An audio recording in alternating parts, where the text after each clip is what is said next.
Chapter 614. If we can kill him, that would naturally be for the best. But if we can't, then what? And don't forget that there has still been no sound from the palace. Perhaps the Empress is also hesitating. Tianhai Qinwu gazed in the direction of the distant dew platform, exhaustion and disappointment appearing on his face. For the sake of the imperial throne, he had planned and prepared for 10-some years, but now it seemed that the road ahead was still shrouded in darkness. Perhaps it was very painful, but he had to begin considering other paths. Is father not worried about the future? Tianhai Xingxue asked. In the last few years, the Tianhai clan had enjoyed limitless glory, including the Chun imperial clan, the Tang clan, the Qiushan clan, the Zhu clan, and the Luofeng clan. These 1,000-year-old clans with deep reserves had all been firmly suppressed. If one were to say that these clans and those officials who were loyal to the imperial clan had no objections to the Tianhai clan, no one would believe it. If the Tianhai clan could not ascend to the imperial throne of the Great Zhou, when the time came, when the wall was down, everyone would give a push. Who would show mercy? He is Ant's son, and the blood of my Tianhai clan flows in his body. Even if he ascends to the throne in the future, does that mean that his mother's clan must be exterminated? No, whether it's Shang Xingzhou or the Pope behind him, he will feel apprehensive and uneasy. In the end, he will still have to rely on our strength. Tianhai Qinwu gazed at the distant dew platform, his short beard lightly fluttering in the wind, giving off an extremely capable and unyielding feeling. We are not Zhou Tong, who will be shouted at and beaten by everyone the moment he loses his family. So we need to be more dependable. Tianhai Xingxue understood his father's meaning. But if the rumors were true, if Chun Changsheng really was crowned Prince Xiaoming, then he would pose a threat to the Divine Empress. At a time like this, they had to consider the future ahead of time. He suddenly felt that the wind in the garden had grown cold, and then he remembered that it was already a bleak autumn. The Tianhai clan's current status was naturally inextricably linked to the Divine Empress. But just as the Tang Old Master often said, while fishing on the banks of the Wenshui, the Tianhai clan and the Tianhai Divine Empress had never been one and the same. The Tianhai clan grasped many hidden forces in society. Even if they lost the Divine Empress's care, no faction could uproot the clan in a single night. A truly far-sighted and wise person would never place the future of a clan on a single person, even if that person was the most powerful person in the world. The Zhu clan of Tianliang County had prospered because of Zhu Luo, but now it was about to wither because of the fall of this expert. This was a lesson, a warning to all the other clans. Moreover, no matter how great a person was, there would always come a day when they would return to the Sea of Stars. Emperor Taizong was dead. Zhou Dufu was dead. Who could escape the two words of life and death? Countless people poured into the night from the Tianhai family's manor and the yamen controlled by the Tianhai family, beginning to search for Chun Changsheng's whereabouts. This naturally alarmed many people, and those people immediately noticed the suspicious movements of the gloomy yamen in the alley of the Northern Military Department. Only then did they find out from the Orthodox Academy the source of all the commotion. Chun Changsheng had left the Orthodox Academy, going somewhere unknown. A warning bell rang throughout the Li Palace, and the priests scattered into the night. The lights of the Bureau of Ecclesiastic Education were simultaneously lit, illuminating the plum blossoms in the corridor with a bewitching beauty. 200-some cavalry galloped out from the maple forest, their hooves thundering as they galloped towards the Orthodox Academy. On the night of early autumn, the situation in the capital was abruptly tense and somber to the extreme. Yellow leaves drifted down from the sky. How to die? This was the question. Ordinary people were not very willing to ponder this question, and every time they thought about it, they would subconsciously avoid it. Chun Changsheng's life was not ordinary, so he had pondered this question and had pondered it many times. He had his own very clear answer, his own attitude: to live a lively life, to die a lonely death. This was the answer that Zheshio and Tang 36 had guessed, but it was not his answer. He might choose to live alone when he left this world, but in the period before that, he would not live alone, lowering his head to lick his wounds in silence. He did not leave to find his own grave, but to do a few things. Zheshio's words had reminded him that this world truly was brimming with malice towards him. But the people living in this world had already shown him a great deal of kindness. Before he left this world, he wanted to return that kindness, to respond to that malice. This was something that he had to accomplish. On this quiet and beautiful autumn night, the streets and alleys of the capital were filled with the eyes of the various powers. The cavalry of the imperial court and the orthodoxy galloped through the streets at high speeds. Countless people were searching for him and then attempting to kill him or protect him. However, at this moment, he had already avoided everyone's line of sight. Raising the yellow paper umbrella, he noiselessly arrived at New North Bridge and then jumped into that dry well. The space at the bottom of the well was still pitch black and brimming with cold. His injuries had not completely recovered, so he fell deeper and deeper into the ground. His speed grew faster and faster, as if he wanted to become a stone that would perish together with the earth. However, when he was still several dozen zhang from the ground, a thick chi appeared beneath him like a soft cotton cushion, greatly reducing the speed at which he fell. This sort of situation had already occurred many times, so he did not panic. He adjusted his posture and waited for the chi to dissipate before his 2 feet very steadily landed on the snow-covered ground. A speck of light appeared on the ceiling of the cavern. It was a night pearl, and then countless night pearls began to light up one after the other, as if countless stars had descended into this world. A black silhouette the size of a mountain seemed to be moving slowly, but it was actually swiftly drifting over from the distance, looking down at him from above. Under the silver light, the black dragon's eyes, which were even larger than a building, glowed with a cold light. They were brimming with a tyrannical mood, yet they also gave off a feeling of indifference. This sort of meeting had already occurred many times, but this time was different. Neither Qin Changsheng nor the black dragon spoke. In the cold wind, they silently stared at each other, the atmosphere somewhat oppressive. After an unknown amount of time, a dragon's roar brimming with anger reverberated through the underground cavern. The radiance of the night pearls that spilled down from the ceiling began to tremble, and the snow and frost on the ground danced in the air, lashing against Qin Changsheng's body. Like a whip, it left behind many deep and shallow scars. Qin Changsheng could understand what she was feeling at the moment, so he silently endured. The dragon's roar gradually faded. The wind and snow gradually ceased. The black dragon looked down at him, the indifference in its eyes gone. Only brutality and anger remained, as well as a hint of perplexity. "You're going to die?" After the dragon's roar faded, it was replaced by the voice of a young human girl. It could be heard that she was currently very flustered. Qin Changsheng looked at the black dragon, feeling that for such a massive body and such a frightening level of cultivation, for its voice to be so clear and tender, the contrast was rather strong.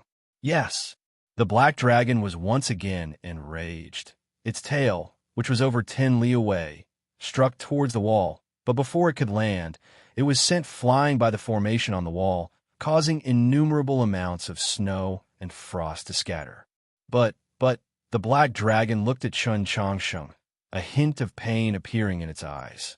Perhaps it was due to the backlash from the formation, or perhaps it was because it had seen the sorrowful scene of his future, but its voice trembled slightly. "You still haven't learned the dragon language." "I'm sorry." Qin Changsheng lowered his head, and after a while, he raised it up, looked at her, and said, "In this lifetime, I might not be able to learn the dragon language." Then you're not allowed to die." Qin Changsheng said nothing. The black dragon sorrowfully said, "You haven't even done what you promised me. How can you die?" "I'm sorry." Qin Changsheng apologized once more, saying, "I once promised you that I would find a way to rescue you from this place." Yes. The black dragon's eyes suddenly brightened, and she hurriedly said, "You still haven't rescued me. How can you die? I won't allow you to die like this." "Don't worry. I've already thought of a way to rescue you." Qin Changsheng looked at her and smiled, very happy and very sincere. "On the journey back from Mount Han, I had a lot of time to think, calculate for a very long time and confirm that we still have to start with the scroll of time. In a little while, I will go to the stone wall and complete the array, ensuring that the power of the scroll of time can be maintained for a very long time. However, if we only rely on the array, we might need a very long time to use the power of time to remove the seal, so I recommend that you begin cultivating the scroll of time on your own. Perhaps it can speed up time. He suddenly thought of something and said, "That's right, I met Wang Jitsa in Mount Han, but I was in too much of a hurry at the time, so I forgot to ask him about these things." Upon hearing that person's name, the Black Dragon, who was still immersed in the anger and sorrow of Chun Chongqing's impending death, couldn't help but stare blankly. She asked in surprise, "That swindler is still alive?" Chun Chongqing replied, although he did not admit his identity, it should not be wrong. The Black Dragon's voice turned cold, brimming with hatred. "It truly is the case that the wicked live for 10,000 years. Chun Chongqing didn't know what to say. From the perspective of the Black Dragon, she was just an ignorant little girl of the dragon race. Although she had committed many sins after coming ashore from the Southern Sea, being imprisoned for several hundred years was enough to atone for her sins. Why was she imprisoned forever in this underground world that never saw the light of day? But from Wang Jitsa's perspective, as the military advisor and half-guardian of the Great Zhou dynasty, he naturally had the responsibility to protect the common people of the Great Zhou. Chun Chongqing. The Black Dragon's voice suddenly became calm. He was somewhat confused.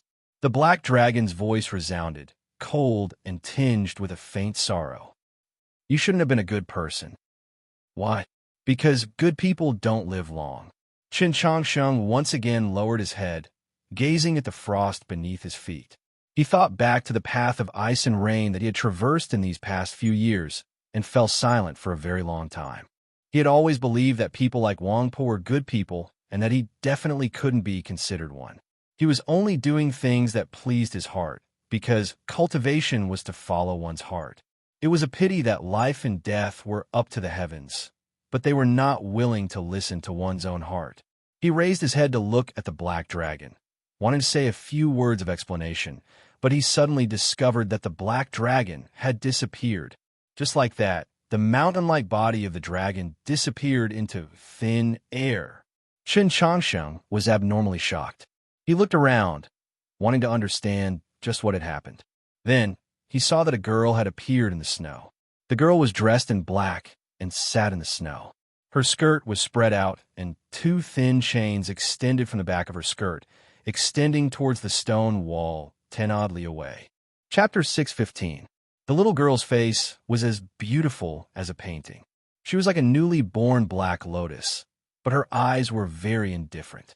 Deep inside, there was a sense of cruelty. Added with her black vertical pupils, she looked very strange. Chun Chongqing couldn't say anything for a long time. He had already guessed who this little girl in black was, especially after seeing the cinnabar-like bloodline between her eyebrows. He knew that based on the lifespan of the dragon race, she was a little girl. He once heard Su Yurong say that she was a little girl, but he still didn't think that she was actually a little girl. After an unknown amount of time, Chun Chongqing finally awoke from this shock. He walked towards her. His movement was a little slow because he was a little nervous. The little girl raised her head and glanced at him. She seemed a little impatient and cold. Chun Chongqing looked at the indifference and cruelty in her eyes. He felt a little uncomfortable because he was looking down on him, but he knew that this was not her nature. It wasn't that she looked down on him. It was the instinct of a higher-level being to look down on a lower-level being, just like how humans looked at cows and horses on the grassland. Maybe there was love, sympathy, or respect, but it was the feeling of looking down on him. This was something that couldn't be changed. Chun Chongqing walked in front of her. She lowered her head slightly. It seemed like she didn't want him to see her face clearly. Or maybe she was pretending to be indifferent to hide her nervousness. But she didn't know that for human males, lowering their head would easily make them think that she was gentle and shy. "I didn't know you could be like this." Chun Chongqing didn't know what to say. He knew why she was willing to meet him in human form. Because he was about to die. She wanted to express something. He didn't know what she wanted to express, but he had a vague guess. So he couldn't help but be nervous. I won't let you die.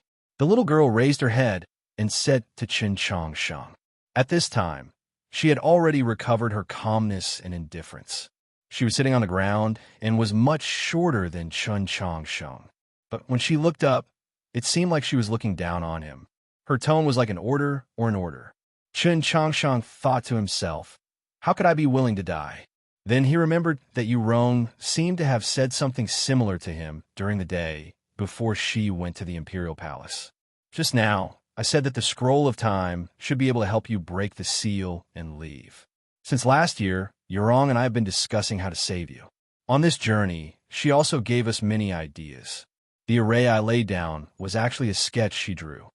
For some reason, Chen Changsheng looked at her and said these words very seriously. Perhaps it was because he vaguely guessed that he didn't want her to have any opinions about Yurong in the future. The little girl turned her head away and refused to say a word. She did not expect Su Yurong to help her. She was a little surprised, but that was all. Chen Changsheng said, I thought you would at least thank her. She's with you every day, but you're about to die. Do you think I'll thank her? The little girl's voice suddenly became sharp, and she seemed very angry. Chen Changsheng didn't know what to say. Logically speaking, they were already very familiar with each other after meeting so many times. However, this was his first time meeting the little girl, so he couldn't help but feel a little strange and awkward. This, Lady Gigi. I said not to call me Gigi. The little girl glared at him and said, I have a name. Chen Changsheng recalled that Su Yurong had once told him that the little black dragon seemed to have had a name. It seemed to be Zhu Sha, but before he could say it, I'm called Hong Zhuang, the little girl expressionlessly said to him. Chen Changsheng naturally wouldn't argue with her over such a trivial matter. He said, I'm going to lay down the array. Do you want to come with me to take a look? From last autumn to this summer, he had come here many times to study the array on the stone wall, pondering how to break the array and help the little black dragon escape.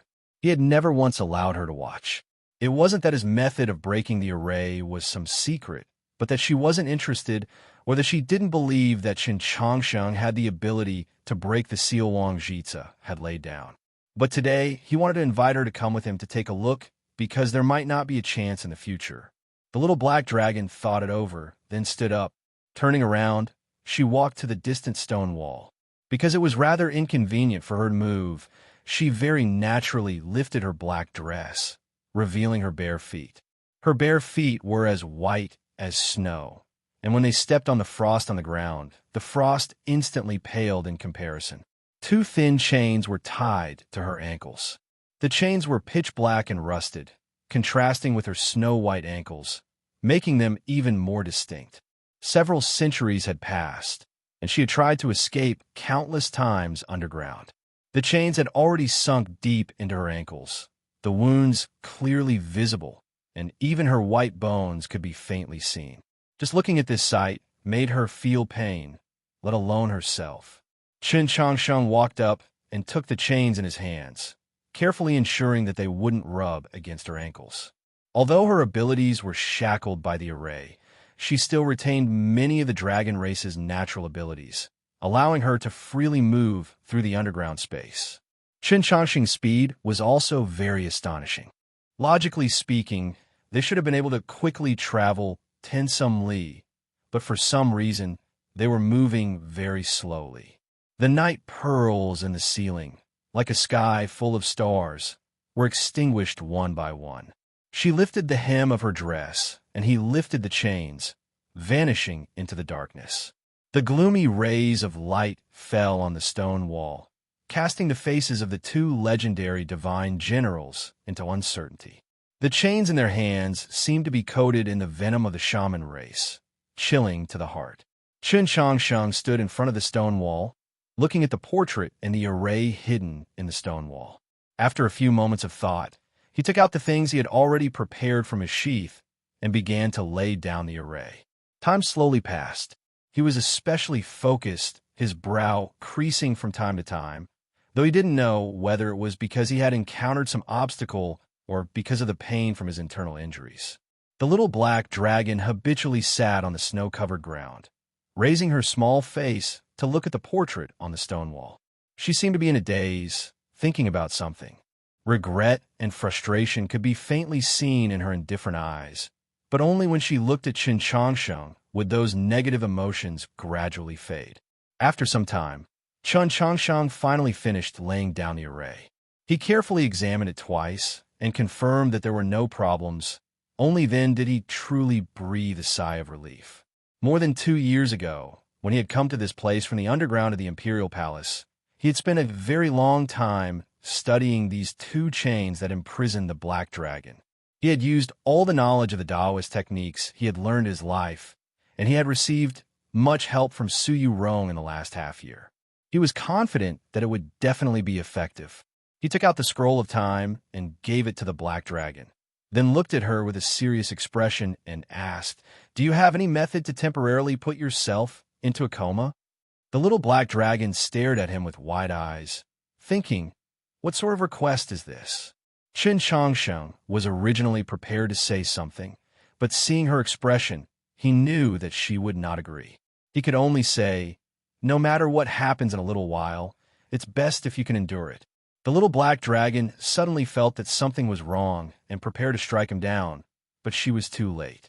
Noiselessly, like the leaves of a willow tree cutting through the breeze of early spring, the peerlessly sharp stainless sword was unsheathed and then slashed down. A small cut was made on Qin Changsheng's wrist, blood gushing out. There was clearly something wrong with his blood. It was suffused with a faint golden color and seemed to contain boundless energy. It was incomparably pure and holy, yet it also gave off an extremely bewitching feeling. His blood of the sacred light also contained Suyu Rong's true blood of the heavenly phoenix. As he cut open his wrist, the blood came into contact with the frigid winds of the underground space. An indescribable fragrance began to spread out with incomprehensible speed. This fragrance was very much like the smell of grass, but it was even more like the smell of dew on the grass, like the smell of freshly born fruits, and even more like the smell of freshly ripened fruits that had been blown by the night wind for an entire night. If this situation were allowed to continue, this smell would travel along New North Bridge and into the capital. Perhaps all the people of the capital would go crazy, and even the birds of the Mausoleum of Books would madly fly over. Fortunately, or perhaps because Qin Changsheng had long since prepared for this, the array he had just laid down contained the array intent that Suyu Rong had used the Tongbao to isolate the smell of blood for him in Mount Han. Using the sacred light in his blood as a foundation, it could effectively eliminate the smell of blood. Coupled with the extreme coldness naturally exuded by the Black Dragon, it could ensure that before this smell naturally faded, it would not drift out of New North Bridge. But there was a problem. The little Black Dragon was at his side, within the range of the array. She had been watching him do this the entire time, so she had naturally smelled this smell. A crisp clang resounded. The chains were stretched taut, and her body floated into the air, her black hair madly dancing behind her, and her black dress similarly dancing. Her beautiful face was ruthless and merciless, like that of a god or demon. Her bewitching vertical pupils surged with countless emotions, extremely complex and conflicted.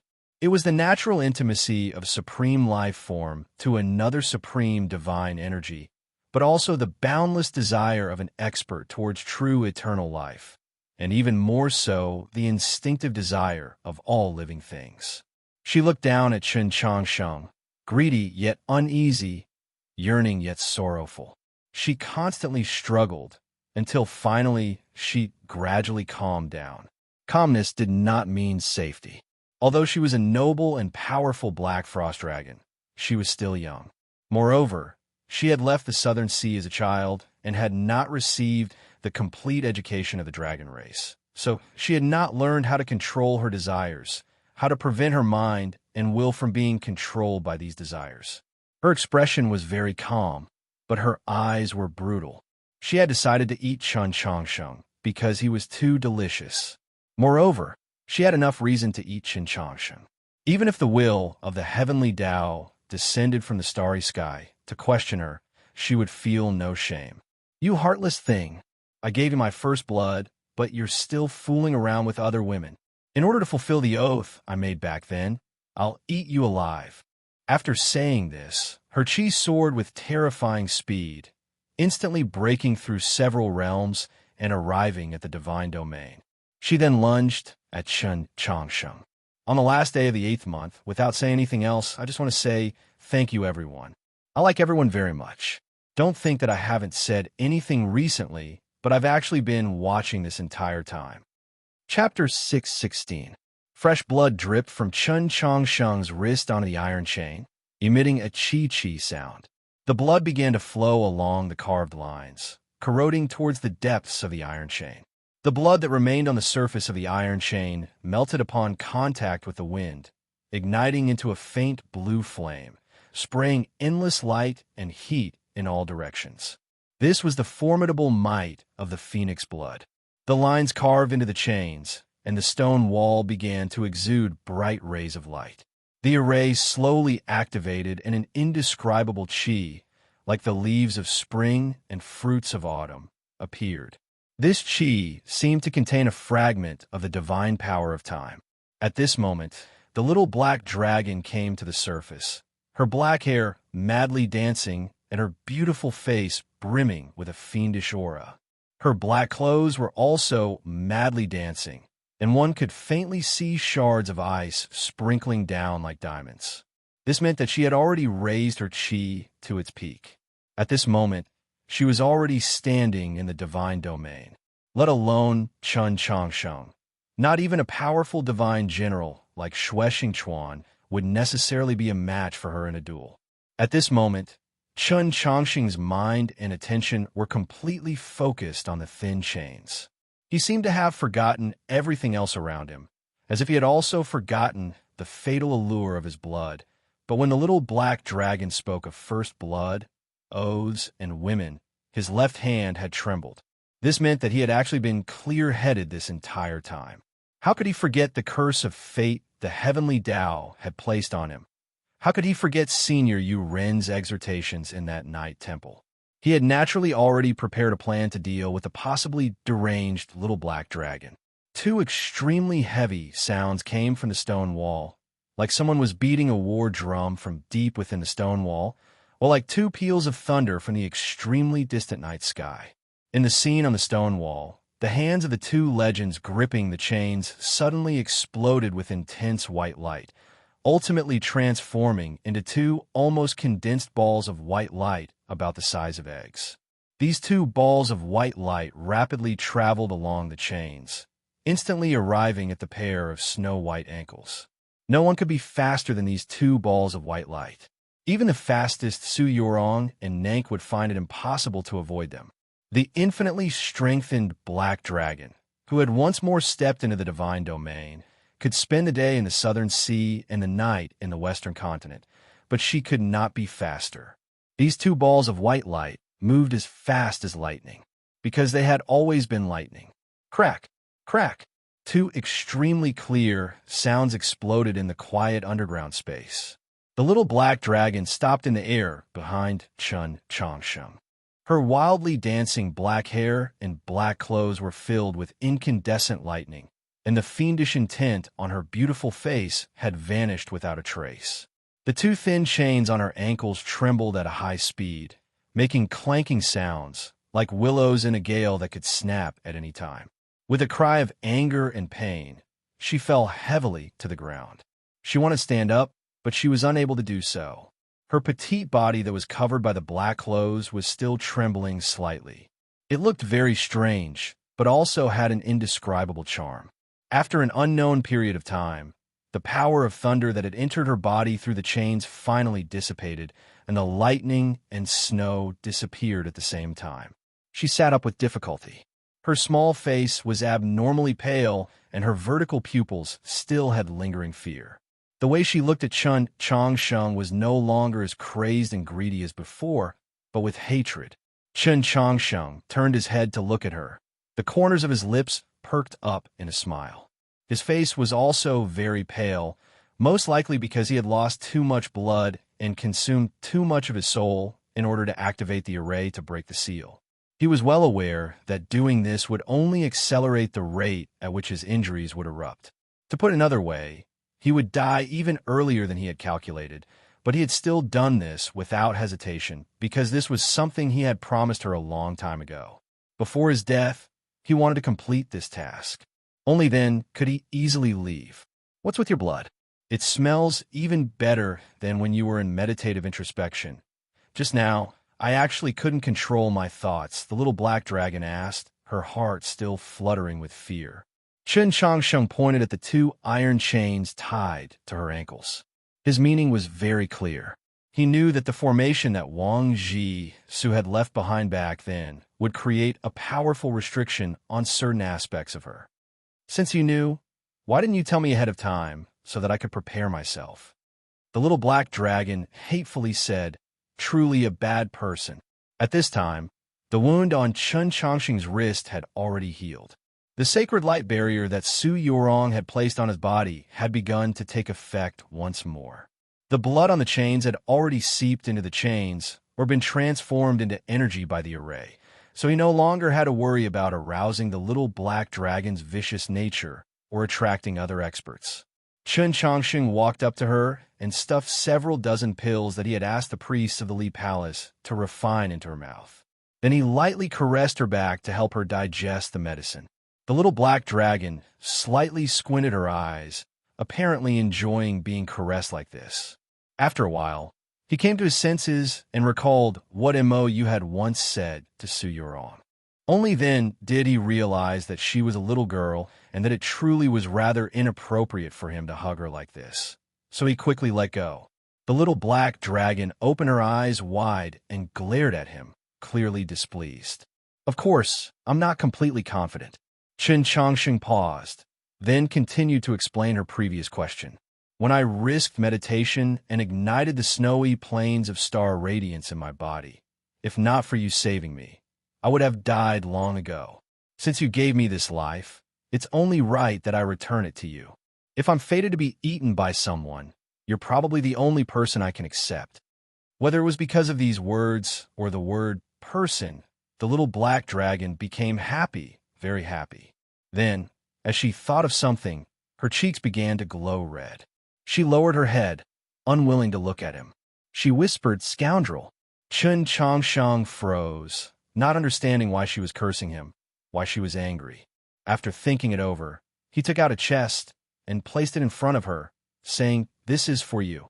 The little black dragon raised her head and looked at the chest, her bright eyes brimming with curiosity. "What is it?" She opened the chest, her beautiful face illuminated by light. The chest was filled with precious gold, silver, and jewels. Some had been bestowed to him by White Emperor City. Some had been given to him by the Li Palace. Some had been given to him by the Bureau of Ecclesiastic Education. Some had been given to him by Tang 36 to play with. Some had been from the mausoleum of Zhou, and all sorts of treasures. This was a third of his entire fortune. Of course, this was all that remained after he had divided up his assets with Su Yorong last winter. He had left a third for Luluo, a third for his senior brother, and a third for the little black dragon. He believed that these were the 3 people who treated him the best. As she looked at the treasures in the chest, the little black dragon's eyes grew brighter and brighter. "Do you like it?" Chen Changsheng looked at her, somewhat nervous, but also hopeful. She lowered her head and softly grunted in affirmation. There was no dragon that did not like gold and silver, let alone the fact that she had been imprisoned underground for several hundred years. It was only by relying on the gold and silver promised to her by those important figures of the imperial palace that she had been able to survive. And this was something that he had specially left for her. She raised her head and earnestly said to Chen Changsheng, "Did you know? It's already been many years since I left my home in the southern sea and came to the land of you humans. But only after I got to know you did I live a happy life, so I truly am very grateful to you." Chen Changsheng thought of her experiences, thought of his own life, and naturally felt a sense of empathy for her. "My happiest days were when I transformed into a wandering soul and followed you out of the capital, all the way to Hanqiu City. I saw many sights and ate many delicious foods. The scenery in the Garden of Zhou was also not bad. I don't like the Garden of Zhou. Why? Because royal father died in there. Chen Chongqing said nothing. The little black dragon sneered at him. And in the Garden of Zhou, you and that woman were so lovey-dovey that you forgot who I was long ago. What was there for me to be happy about? Chen Chongshang felt rather helpless. At the time, I didn't know that she was Su Yu Rong, and, in my heart, you are a senior worthy of respect. The little black dragon ignored him and hatefully said, in any case, you're just a heartless and fickle fellow. Chen Chongsheng thought, where did the word heartless come from? He suddenly thought of the words the little black dragon had said just before she was about to eat him. He thought, if that's really the case, then using this sort of one-sided oath to restrain her actions is truly rather unreasonable, or perhaps childish. He was not very old, but he had always been calm and composed, so he naturally would not childishly argue with her. But seeing that he was silent, she became even more angry. She opened her mouth and blew a breath of air into his face. She was a black frost dragon, so the air she blew was a dragon's breath. Logically speaking, when the dragon breath descended, Chen Chongsheng should have been instantly frozen into a block of ice, just like he had been the last few times. She had originally thought this way, prepared to properly tidy him up, but she had forgotten that in the past, she had always used her original form as a black frost dragon to meet with Chen Chongsheng. Now, she had transformed into a human girl. Putting aside her other cultivation levels, she could at least no longer breathe out dragon breath. Her current dragon breath was a single breath. This breath was like an orchid, indescribably fragrant and devoid of any power. Just like that, it blew onto Chen Chongsheng's face. Strangely enough, Chen Chongsheng's body had been perfectly cleansed by her dragon blood, making it impossible for ordinary weapons to wound him. Her breath clearly had no power, but his face still turned red. The little black dragon froze, then somewhat stupidly blew another breath onto his face. Chen Chongsheng's face grew redder and redder, especially his ears. Just like his faded star, they were completely red. The little black dragon blinked her eyes in confusion, but in the next moment, she realized what she was doing. Instantly, countless feelings of embarrassment surged into her mind, her small face instantly becoming incomparably red. She felt that her face was very hot, and even her body was heating up. She had forgotten that she was a black frost dragon. With just a thought, even a volcano could be frozen. Volcanoes could be frozen. Ice and snow could be melted. She felt her body grow soft from the heat, somewhat powerless to support herself. Slowly, she leaned against Chen Chongsheng's chest. Her breath was like the wind brushing against the snow lotuses of a glacier, lightly passing by his ear. Chen Chongsheng's body seemed to be frozen, not daring to move at all. Suddenly, he felt a little wet. It was because she had stuck out the tip of her clove-like tongue and licked his earlobe. The taste is truly fragrant. She leaned against his shoulder and softly said, if you really want to die, then let me let you die in my stomach. Back in the underground space, when Gigi used her dragon breath to deal with him, I kept thinking about the scene in today's chapter. I swore that I would definitely write it down and not forget it. After I wrote it, I felt that it was so frivolous. I really like it. In addition, this month's book review activity has already begun. Everyone can go to the book review area to participate. The deadline for leaving your comments is tomorrow night at 8 o'clock. The prizes are as generous as ever, but the peripherals have yet to arrive. Students who have won prizes might have to wait for a while. Chapter 617. He didn't know how much time had passed. It could have been very long. It could have been very short. Chen Chongsheng awoke from his stupor and dashed away as if he was fleeing. The little black dragon watched his back disappear into the darkness, a hint of fiendish intent appearing on her face. The expression in her vertical pupils became abnormally cold. The seal that Wang Jitsa had left on the stone wall prevented her from recovering her true strength. But if she wanted to, she could still easily grab Chen Chongsheng and eat him. Otherwise, how could she have become the so-called taboo that no one in the imperial palace dared to mention? But she did not do this. The anger in her vertical pupils gradually dissipated, leaving behind only loneliness, grievance, and stubbornness. She was keenly aware that Chen Changsheng wanted to flee not because he was afraid of being eaten by her, but because he wanted to escape from something else. Without the little black dragon's help, Chen Changsheng would not have been able to use the pond to return to the surface.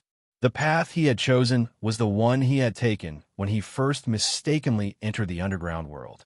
When he pushed open the heavy stone door and returned to the cold palace that he had not seen for a very long time, he gazed at the distant, endless palace and couldn't help but feel a little emotional.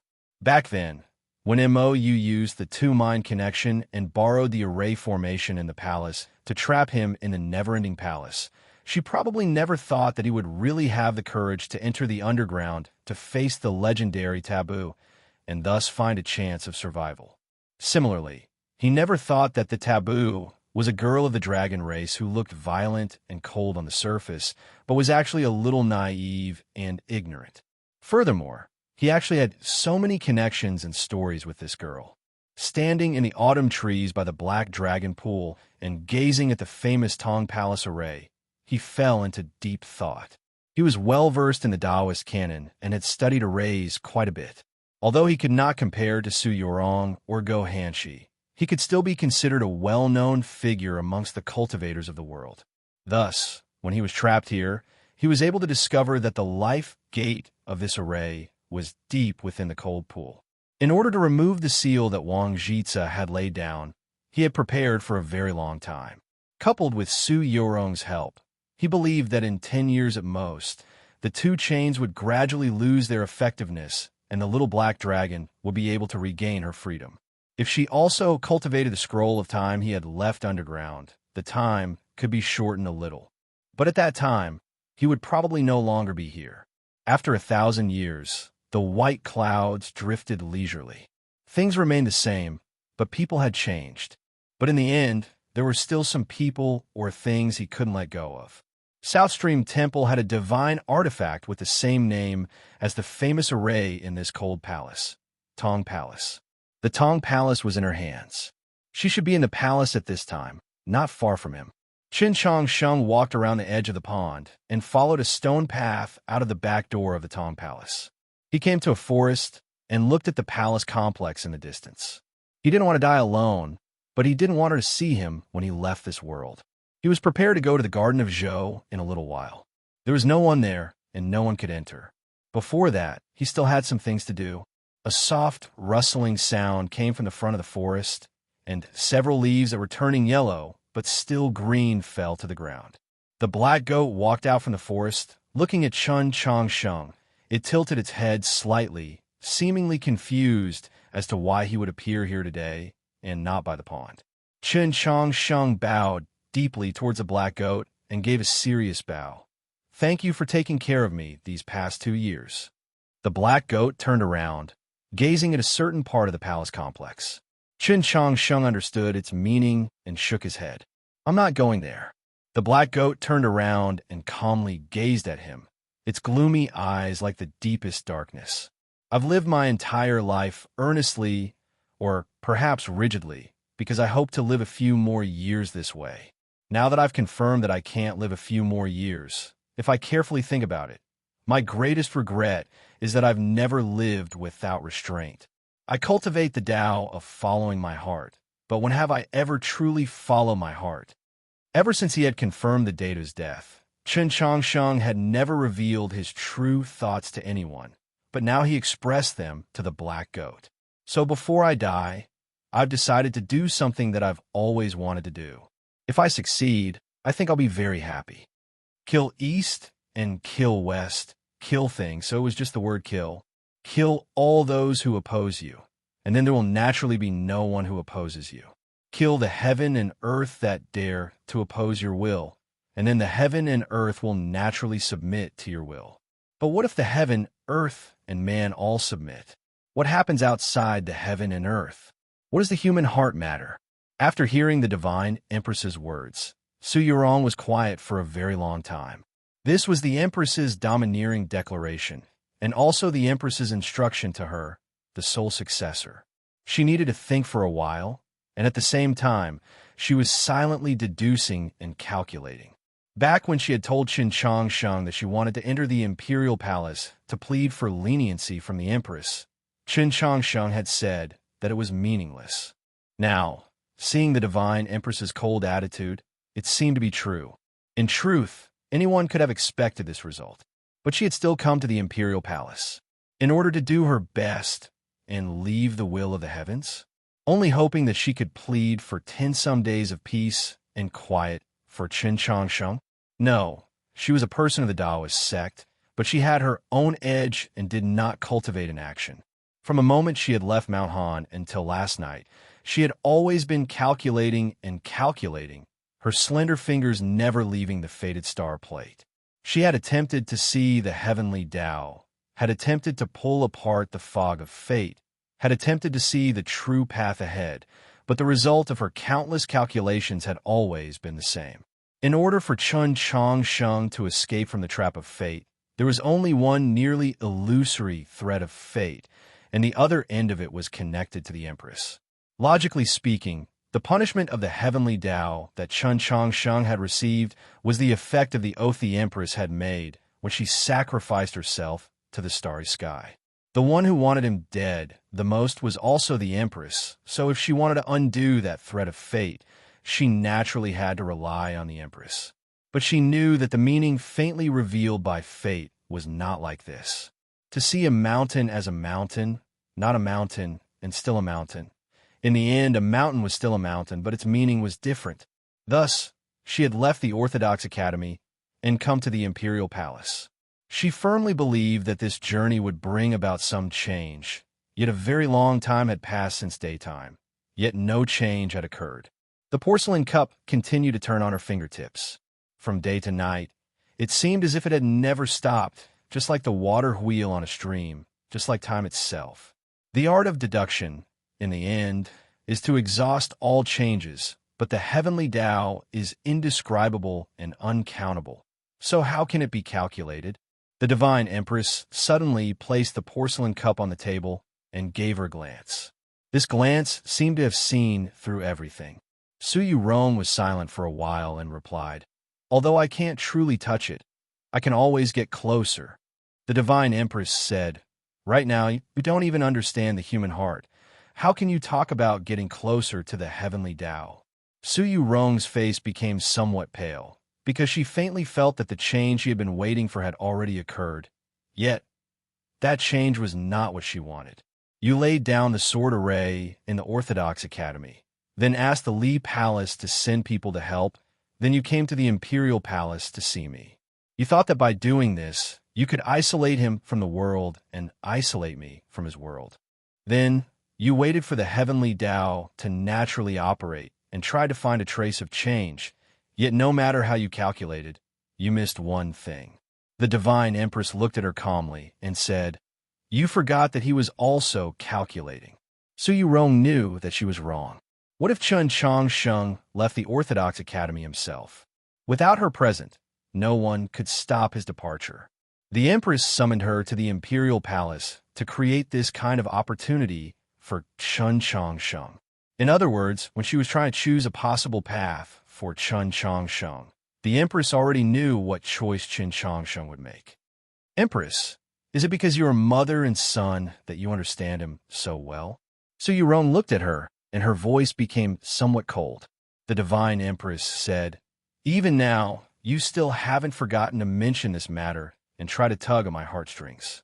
You're quite persistent, child." A stubborn expression appeared on Su Yurong's beautiful face, and she said, "But isn't what I said the truth?" "Of course it isn't the truth." The divine empress's voice was as steady as gold and jade. "I understand him because I have understood him before." She stood up and once again walked to the window and looked out of the imperial palace. The evening clouds had already become a sky full of stars. Her voice was also more indifferent than it was during the day, and even seemed a bit cold. In the eyes of ordinary people, the so-called saints know everything, but they don't know that after crossing that threshold, they are still in the mortal world. The reason why saints don't make mistakes is because saints can't make mistakes. Once they make a mistake, They will be covered by the mortal world and will never be able to escape." These words, accompanied by her cold voice, fell into Su Yu Rong's ears and heart. "I have never feared things like the heavenly Tao or fate. They treat you and me like oxen and horses, so I treat them like oxen and horses. I take the reins, hang the heavy plow, use them to open up new territory, use them to bring favorable weather. But now that I think about it, I have the intention to use the heavenly Tao and fate, which is to admit that it is useful, admit that it has a strength that surpasses my own abilities. And this was the greatest mistake I made back then. Once I made such a judgment, there was a dust in my soul that could never be washed away." The divine empress turned around and said to Su Yu Rong, perhaps because she was speaking of the heavenly Tao, her expression was very solemn, and her perfect face seemed to be imbued with a divine aura. Su Yu Rong was keenly aware that this was also a teaching, and it was probably a true meaning that no one besides herself had ever heard. From childhood until now, this sort of scene had occurred many times and she had long since gotten used to it. But this time was different, because the Empress spoke of the most profound, supreme, and wondrous heavenly Tao, spoke of content that was extremely disrespectful to the heavenly Tao. And she faintly understood why the Empress was saying these things to her. "In the future, there will be a day when you will become as powerful as me. I hope that you can become even more powerful, so I will not permit you to make the same mistake as me." The divine Empress looked into her eyes and said, "If the heavenly Tao is before, it should be slain. If the threads of emotion are before, it should be slain even more." When Su Yu Rong heard these last words, which proved her conjecture, her body shivered. "You are my successor." The divine Empress walked up to her and looked down at her from above. She calmly said, "I will slay anyone or anything that will obstruct your great Tao." Su Yu Rong's complexion became even paler, and her usually incomparably bright eyes were tinged with sadness. "I like Xiao Shan very much, but you do not accept him, which I like very much. You like Qin Changsheng. Although he has many points worth liking, I still don't like him. You shouldn't waste your life on such pointless things. So the more you care about Qin Changsheng, the more I want to kill him." Su Yu Rong was quiet for a very long time. Her face grew whiter and whiter, until finally it was like snow, no other color visible. Her eyes, however, gradually regained their brightness, like a mountain forest that had passed through the mist and once more welcomed the morning light. Then it was like a winter sweet had sprouted from the snowy plains, a smear of red. Gradually, the winter sweet blossomed, and her face grew redder and redder. With a hum, a gale howled through the hall, and two pure white wings Tenna Zhong unfurled from her back. She flew into the air, emitting blazing rays of light and a divine and powerful qi. She ignited the true blood of the heavenly phoenix in her body, raising her cultivation to its peak state, even surpassing the upper limits of what her body could endure. She was the holy maiden of the orthodoxy, representing purity and light, wielding the divine strength bestowed upon her by countless stars. She was still only at the peak of ethereal opening, so of course she had not truly entered the divine domain. But in this state, she already possessed some of the characteristics and aura of the divine domain. She had the strength to fight against the experts at the top of the proclamation of liberation, and even experts on the level of the storms of the eight directions would require some time and methods to completely suppress her. She had never thought that she could threaten the divine Empress. She only wanted to buy some time to break this trap woven by the heavenly Tao or the human heart. Even if she could only release a tiny bit of light, if she could illuminate the great Zhou imperial palace, perhaps illuminate the capital and let the Li palace see. But in the next moment, the wind in the hall stopped. Those scattered rays of pure and holy light vanished without a trace. The pair of pure white wings on her back powerlessly drooped down. A hand gripped her throat. It was the divine Empress's hand. This hand seemed very delicate, but at this moment, it seemed incomparably terrifying. The divine Empress was not very tall or large, but when she extended her arm, she lifted Su Yu Rong into the air. A pair of black wings over 100 zhang in length unfurled from her back, breaking through the two sides of the vast hall and slowly undulating in the darkness. This scene was abnormally monstrous, yet it also possessed a soul-shaking beauty. Chapter 618. The night breeze came from a gigantic black wings. It scattered all the holiness and light, blocked all sight and perception. It represented the purest darkness and power. The young phoenix is clearer than the old phoenix. That's in the future. The divine queen looked at Su Yurong in her hand and said expressionlessly, "No one could enter this darkness except for the people she allowed, like that red." Mo kneeled outside the palace with her head down. She didn't dare to look inside. Send her back to the Holy Maiden Peak. Let her go after confirming Chun Chong Sheng's death. Hearing the divine queen's voice, Mo finally dared to raise her head. She wanted to say something, but she didn't. The green bamboo carriage was ready. The black goat came back from somewhere. The divine queen looked at the black goat. After a moment of silence, she nodded. The carriage wheels rolled over the green stone and slowly moved towards the darkness outside the royal palace. Mo sat on the seat and looked at the sleeping Su Yurong. She suddenly felt sad. She felt sad for Su Yurong and sad for Chun Chongsheng. Chun Chongsheng was dead for sure. Actually, she also felt sad. She hadn't been to the Tradition Academy for a long time. She hadn't seen Chun Chongsheng. She had no reason to go. Even if Chun Chongsheng died, she had no reason to feel sad. Thinking of this, she felt even sadder. The bamboo carriage seemed slow, but it was actually extremely fast. Moreover, it had an indescribable strangeness to it. Although there weren't many pedestrians on the street at night, there were many cavalrymen and experts who were searching for Chun Chongsheng and wanted to protect him. Yet, none of them noticed this carriage. It didn't take long before the bamboo carriage left the capital through the south gate and went on the official road to the Holy Maiden Peak. Almost at the same time they left the capital, Su Yurong opened her eyes. It wasn't because she had hidden something, but because it was the divine queen's will. She opened her eyes, but she couldn't do anything. She couldn't even move a finger, because in her waterfall-like black hair, there was a hairpin that seemed to be casually stuck in a slanted angle. Or it could be said that it was a wooden hairpin. Ranked third on the tier of legendary weapons, wooden sword Little Phoenix. Su Yurong couldn't move, but she could talk.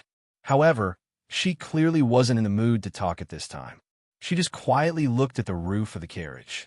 No one knew where her gaze would land in the starry sky. Everyone has their own fate. If his fate isn't good, what can we do about it? Mo looked at her and said with pity. Su Yurong withdrew her gaze and said to her, "I don't think he will die." Mo naturally knew of Chun Chongsheng's current condition. She thought to herself, even if the Pope can protect him from being killed by the Empress, how many more days can he live?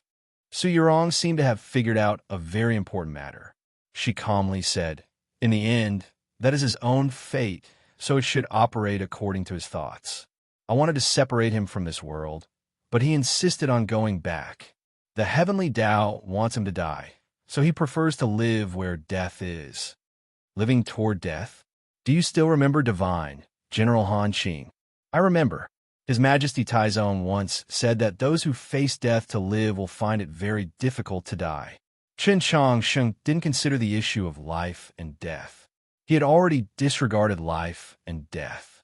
He left the palace and came to a very secret place, or rather, a very ordinary place.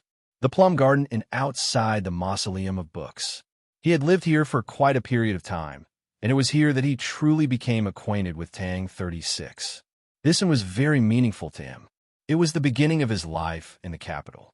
Now that he had returned to this place, he first considered that no one would expect him to come here, and secondly, he wanted the last part of his life in the capital to begin here. He did not know that not long after he left the Imperial Palace, a small bamboo carriage drove out of the Imperial Palace. Su Yurong was in that carriage. He also did not know that his senior brother Yuran was currently reading under the starlight in the mausoleum of books across the river. On this night, the two most important people in his life were once very close to him. However, he didn't know at that time. His mind and spirit were all on his own body. The medicinal pills and magic tools that he carried with him, the various cultivation methods in his sea of consciousness, and the countless swords in his scabbard. He sat under a tree in the small courtyard, beginning to sort out his cultivation situation under the starlight. Because his meridians had been completely shattered, his output of true essence was even weaker than it was 2 years ago, even weaker than a normal meditation realm cultivator. However, the star radiance scattered through his flesh and blood was like the snow on the mountains and rivers.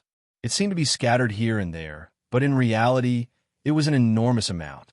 Moreover, although he had encountered a problem in breaking into star condensation in Mount Han, it could not be said to have been a complete failure.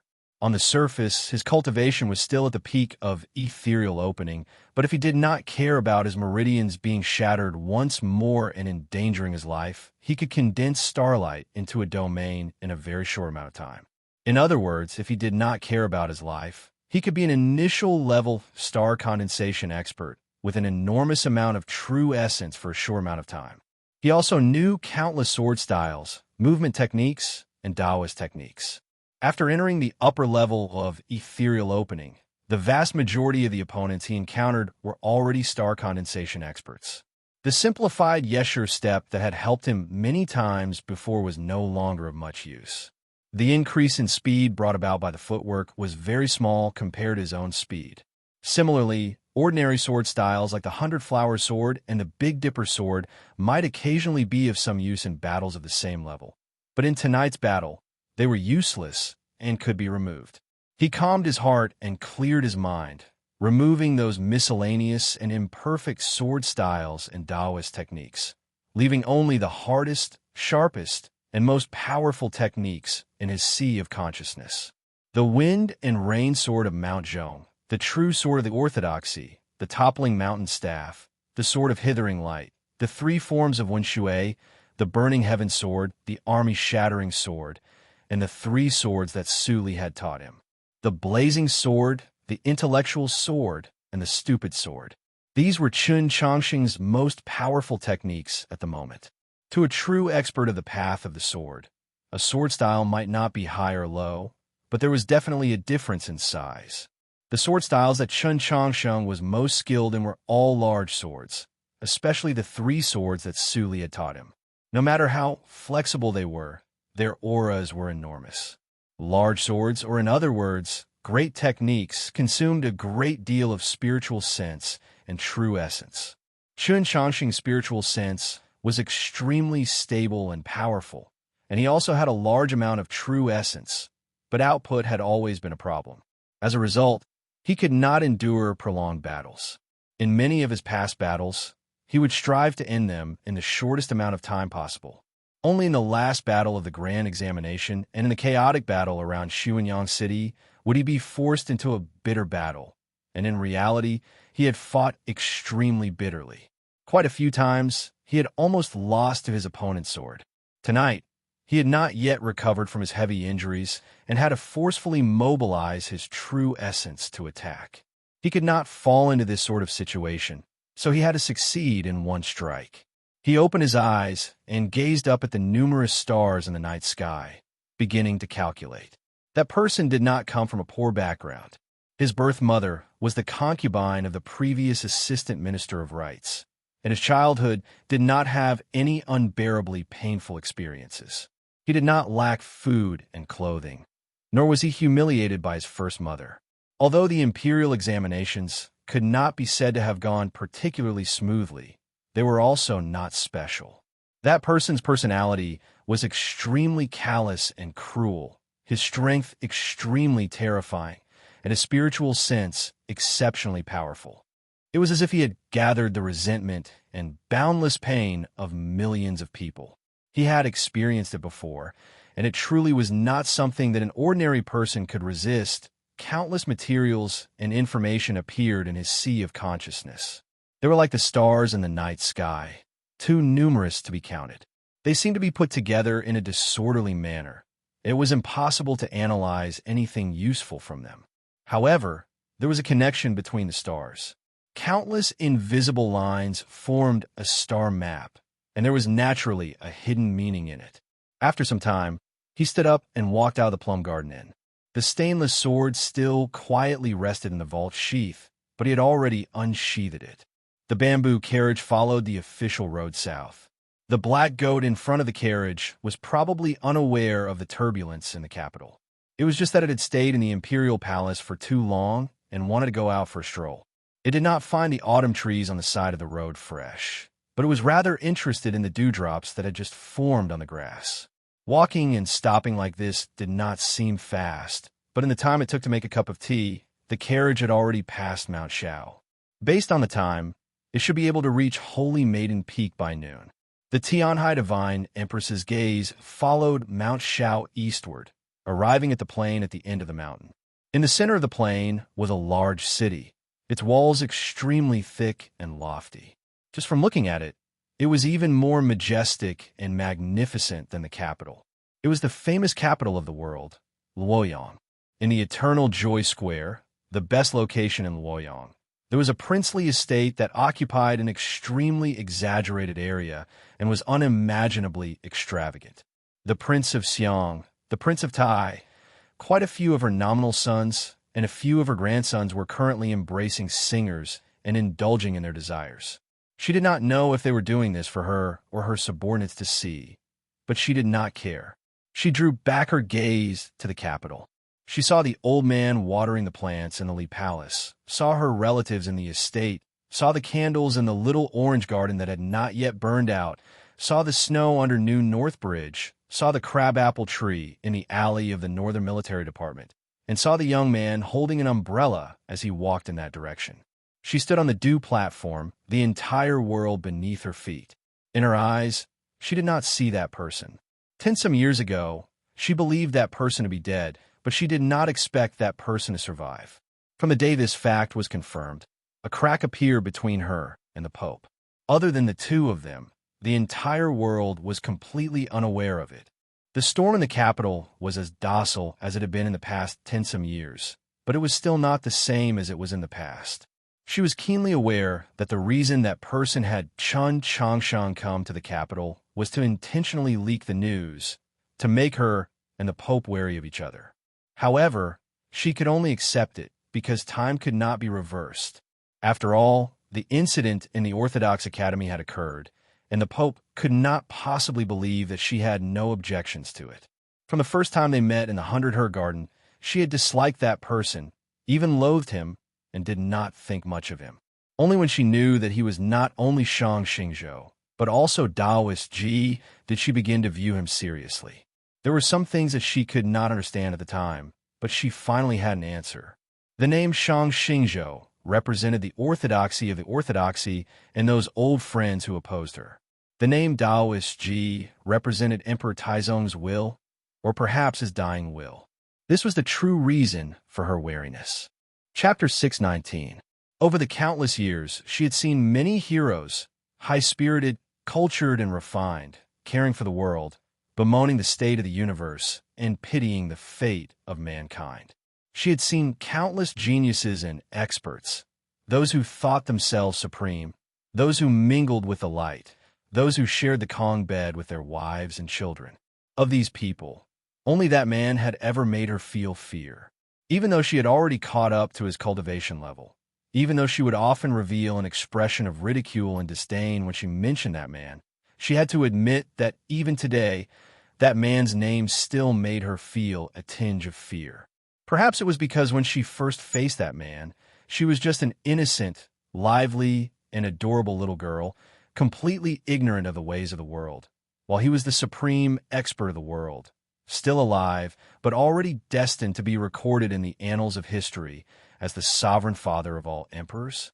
His Majesty Taizong, you've already been dead for so many years. Are you still not willing to rest in peace? She raised her head to the starry sky, gazing at the place where the brightest star had once stood many years ago. After a very long silence, she creased her brow. This early autumn night was truly very long. It was very easy to think of old friends. When the Tianhai Divine Empress was thinking of Emperor Taizong, Zhou Tong was also thinking of that one-time principal of the Orthodox Academy, Shang Xingzhou. Zhou Tong was a pure, evil person. He enjoyed the pain of his enemies and even his friends, though besides Xue Xingchuan, he had no true friends, but this did not mean that he was crazy or that there was something wrong with his head.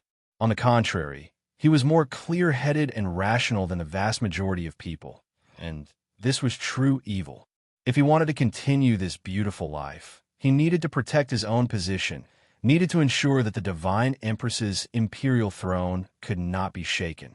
It now seemed that the person most likely to shake the Empress's imperial throne was naturally Chen Changsheng. Perhaps in a few days, he would die, but Zhou Tong would not take this risk. He would just silently wait.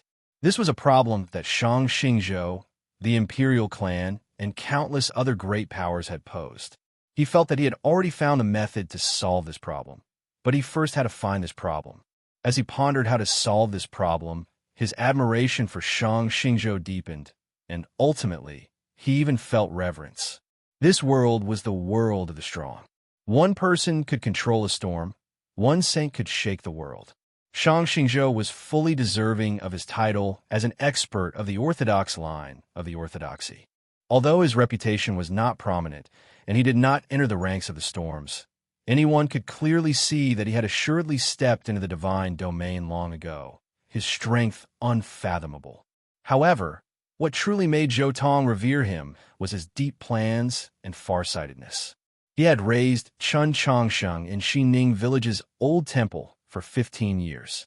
Without teaching him anything, he directly sent him to the capital and then wrote a letter to the Pope. He was still alive. This should have been the favor the Pope had shown him back then, but now it had become his weapon. As for the relationship between fellow disciples of the Orthodox orthodoxy, it was naturally also a weapon. As for Mei Li Sha, as a representative of the orthodoxy's conservative faction, an old man who wholeheartedly wanted to assist the imperial clan in regaining the throne, perhaps he had long since known of Chen Changsheng's identity. Thus he had been in such a rush, even somewhat like pulling up a seedling to help it grow. In a short span of 2 years, Chen Changsheng had become the successor to the orthodoxy. In this way, when the Divine Empress wanted to kill Chen Changsheng, the orthodoxy would assuredly protect Chen Changsheng, and the alliance that was not so firm in the first place would naturally collapse. The Divine Empress would lose her greatest supporter, and the Chen imperial clan would naturally have hope of regaining the throne. Just the unremarkable matter of sending Chen Changsheng to the capital had shattered the nearly 20 years of peace of the great Zhou dynasty. It was said that the saint treated the world as a chessboard, placing a piece without regret, but Shang Xingzhou dared to use the saint as a chess piece, to use the legacy of the orthodoxy as a method. As for emotions, experiences, and the hearts of people, these things were all at his fingertips, easily discarded.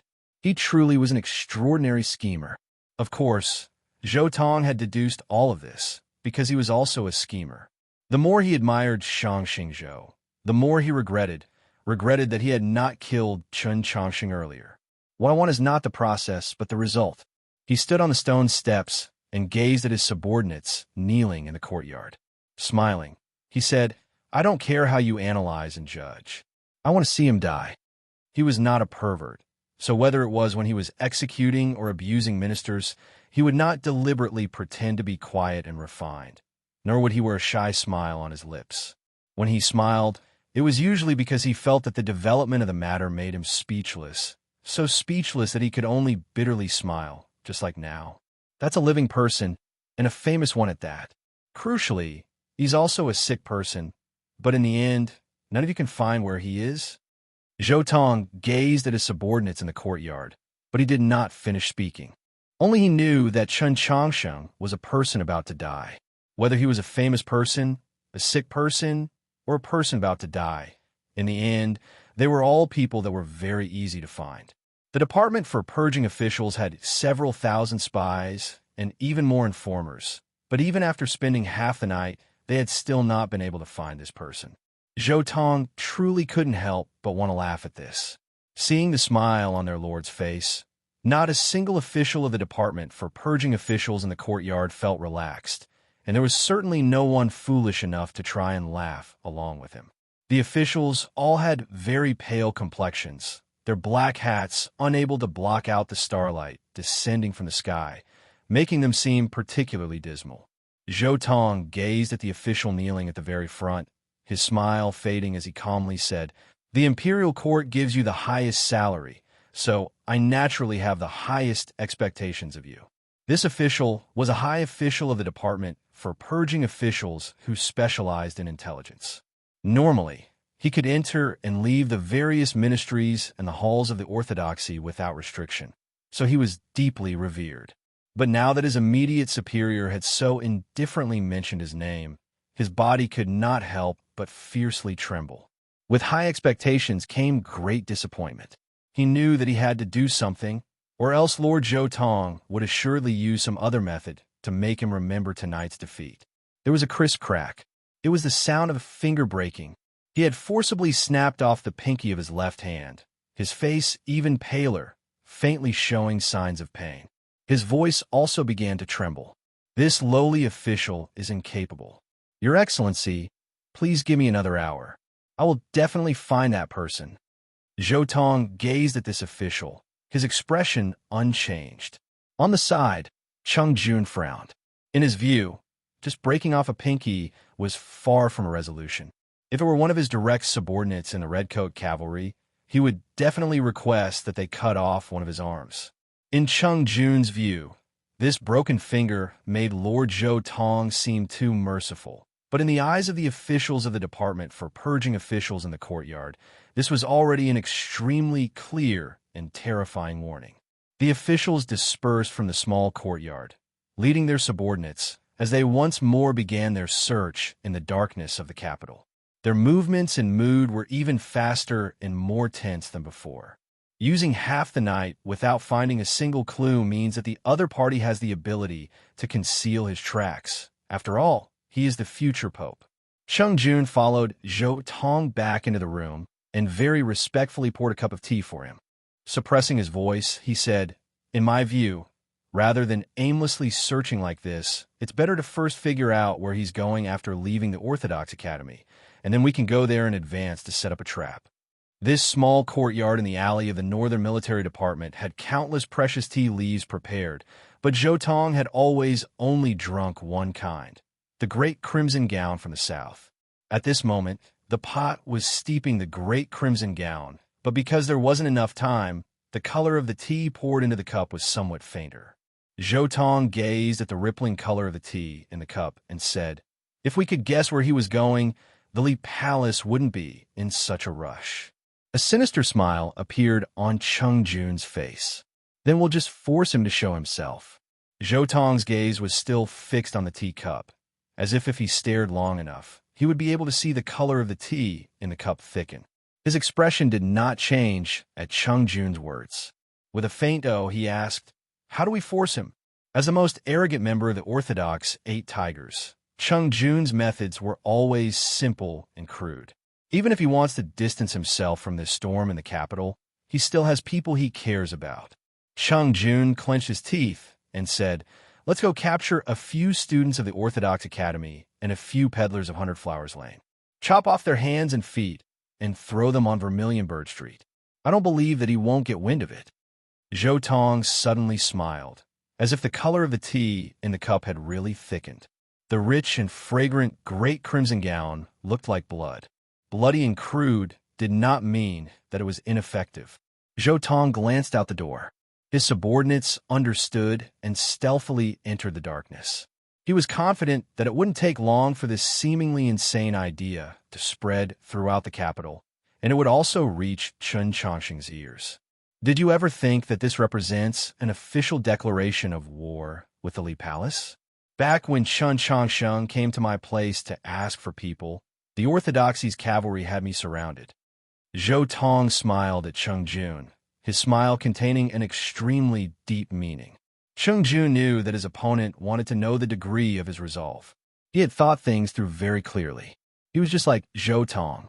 If the divine empress lost power, only death awaited him. Thus, tonight, he had personally come to the alley of the Northern Military Department. Disregarding his usual vigilance, he He had placed all the redcoat cavalry under the command of the department for purging officials. He looked at Zhou Tong, maintaining a humble attitude, yet filled with a sense of heroism. In a shrill voice, he said, "It's already either one of us lives or the other of us lives. We can't yield another step." No one could have imagined that Chun Changsheng had already returned to the Orthodox Academy. To put it more accurately, he had returned to that alley outside the Orthodox Academy. He had no idea of the bloody plan that the Department for Purging officials had just drawn up. He had not come to 100 Flowers Lane to prevent Zhou Tong from going crazy and attacking the students of the Orthodox Academy or the surrounding peddlers. He had something else to do. He stood in the shadows of 100 Flowers Lane, watching those indistinct figures, those of the imperial court and the Li Palace, before finally resting his gaze on that carriage at the end of the street. In the autumn of last year, the Tianhai clan and the Orthodoxy's new faction, in order to suppress the Orthodox Academy, had used the all-school martial exhibition proposal to send many experts to challenge it. It was a very interesting story. At that time, he had noticed that carriage at the end of the street. Every time there was a match, that carriage would assuredly appear. This carriage made no effort to conceal its identity, so everyone knew that it came from the Department for Purging officials. Just knowing was not enough. Zhixio had specially investigated this carriage, and all the information he had found was now in his mind. The alley of the Northern Military Department was not narrow. In truth, it was a straight street that could accommodate 2 carriages running side by side. The office of the Department for Purging officials was also very large. Besides the sinister prison, there were also countless buildings. That famous small courtyard with blooming crab apples was in its deepest depths. It required a very long time to get from the outside of the office to this place, passing through countless inspections. The carriage that had returned from the Orthodox Academy drove straight into the yamen. Following the pebbled path inside, it passed the inspection and continued forward. Those fierce and terrifying 3-headed black hounds did not display any abnormalities. Finally, they arrived outside the small courtyard. It was late at night, but many people in the capital were unable to sleep, and the people in the small courtyard were no exception. Zhou Tong and Cheng Jun were currently sitting opposite each other, drinking tea. It was unknown if they could taste the true flavor of the tea. As the announcement came from outside the courtyard, Cheng Jun's mind somewhat roused. This carriage had brought back the latest news on the Orthodox Academy. He was very concerned about this matter. The courtyard gate was pushed open, footsteps could be heard, and then stopped. Presumably, the official had already stopped and was standing on the ground of the small courtyard. Cheng Jun turned his head to glance at the courtyard. He realized that the official had his head slightly lowered and had no intention of reporting. He couldn't help but slightly frown. As an important minister of the imperial court, his reputation was extremely terrible, but his abilities were actually not bad. He was extremely strict with his subordinates. If it were a redcoat cavalry officer reporting to him so lazily, he would definitely have already thrown the teacup in his hand at them, not allowing them to dodge. But this was the alley of the Northern Military Department, not his territory. He seemed crude and ruthless, but he was actually very intelligent. He would never discipline his subordinates in front of Lord Zhou Tong. Just like before, he felt that the punishment of that official of the department for purging officials breaking his pinky finger was too light. So he said nothing. He also maintained his calm. But in the next moment, he found it impossible to maintain his calm, because the official in the courtyard had raised his head. It was a very young face. Cheng Jun stood up in shock. Zhou Tong turned to look at the courtyard, his pupils constricting as a chill suddenly arose. Chun Changsheng. The person who had come was Chun Changsheng. The entire capital was searching for him. After searching for him for an entire night, not a single person knew of his whereabouts. The assassins and killers of the department for purging officials were searching everywhere for him, but he had appeared in the department for purging officials. What did he want to do? Zhou Tong calmly gazed at the young man in the courtyard. Without a word, he slowly put down the teacup in his hand. The great crimson gown in the teacup had been steeped for some time, the color of the soup as thick as blood and dazzling to the eyes. Chun Changsheng calmly gazed at him, his right hand rising, gripping the hilt of his sword in the autumn wind at his waist. In this long autumn night, Zhou Tong had been searching for him, wanting to kill him. Little did he know that he was also searching for Zhou Tong, wanting to kill him. Chapter 620. Chen Changsheng stood in the courtyard, gazing at the two people in the room. He had only met Zhou Tong a few times and was not familiar with him. He did not even recognize the other person, but there were not many people that could sit and drink tea with Zhou Tong in the middle of the night. He could roughly guess at that person's identity, so he had a reason to die. He had come to kill Zhou Tong because he was about to die. Before death, one had to do a few things that followed one's heart. This could be called one's final madness, and it could also be called a firework before the curtain fell. He was the successor to the orthodoxy. Actively or passively, he had many enemies and opponents, but there were truly not many people that he wanted to kill. He had no enemies. There were no demons in the capital. Liang Xiaoxiao had committed suicide. Zhuang Huanyu had committed suicide, so only Zhou Tong was left. Zhixiu had been imprisoned in Zhou prison for a very long time and tortured to a state too horrible to look at. When he saw the wounds on Zhixiu's body in the carriage, he had secretly resolved to kill Zhou Tong. Everyone in the Orthodox Academy knew that Zhixiu had stayed in the capital to do this. Chen Changsheng had decided to do this for him, because Zhou Tong had tortured Zhixiu precisely because of his relationship with the Orthodox Academy. Besides this, there were many other reasons to kill Zhou Tong, but there was no need to mention them. In the end, it was just a wish. Chen Changsheng just wanted a person like Zhou Tong to die. In this world, countless people wanted Zhou Tong to die. They had wanted this for many years, but not many people dared to do it. Chen Changsheng dared. According to Zhixiu's plan, he had snuck under the carriage and smoothly passed through several inspections. He had relied on his special physique to hide from those sinister and terrifying Cerberuses and had not triggered the array of Zhou prison. Finally, he had succeeded in arriving at this small courtyard and standing in front of Zhou Tong. But could he kill him? Zhou Tong's terror did not merely lie in his personality and methods. In the last few years, he had raided the manors of countless princes and dukes, obtained countless techniques and secret manuals, and had long since entered the upper level of star condensation. There were even rumors that he had cultivated to the peak of star condensation. The Great Crimson Gown's secret mental technique was sinister and terrifying to the extreme. In the years before the Divine Empress had ascended to the throne, the experts dispatched by the imperial clan and those people with lofty ideals who swore vengeance for the innocents who had died miserable deaths in Zhou prison had attempted to assassinate him countless times, but he was still alive and well. The facts of the last few years had long since proved that no one could kill Zhou Tong. No matter how astonishing Chen Changsheng's talent and cultivation was, he was still too young, and his cultivation was only at the peak of ethereal opening. Moreover, after failing to break through on Mount Han, his injuries had not yet healed. So what gave him the confidence to charge here and kill Zhou Tong? Cheng Jun looked at the young man in the courtyard and thought about these things. Chen Changsheng was also thinking about these things. They were all mental activities, silent and unmoving. As he thought of these things, Chen Changsheng's movements did not stop. He unsheathed the stainless sword and reversed its sheath. Back in Xuanyang City, when confronting Zhu Luo, Wang Pa had done this, and he had also done this.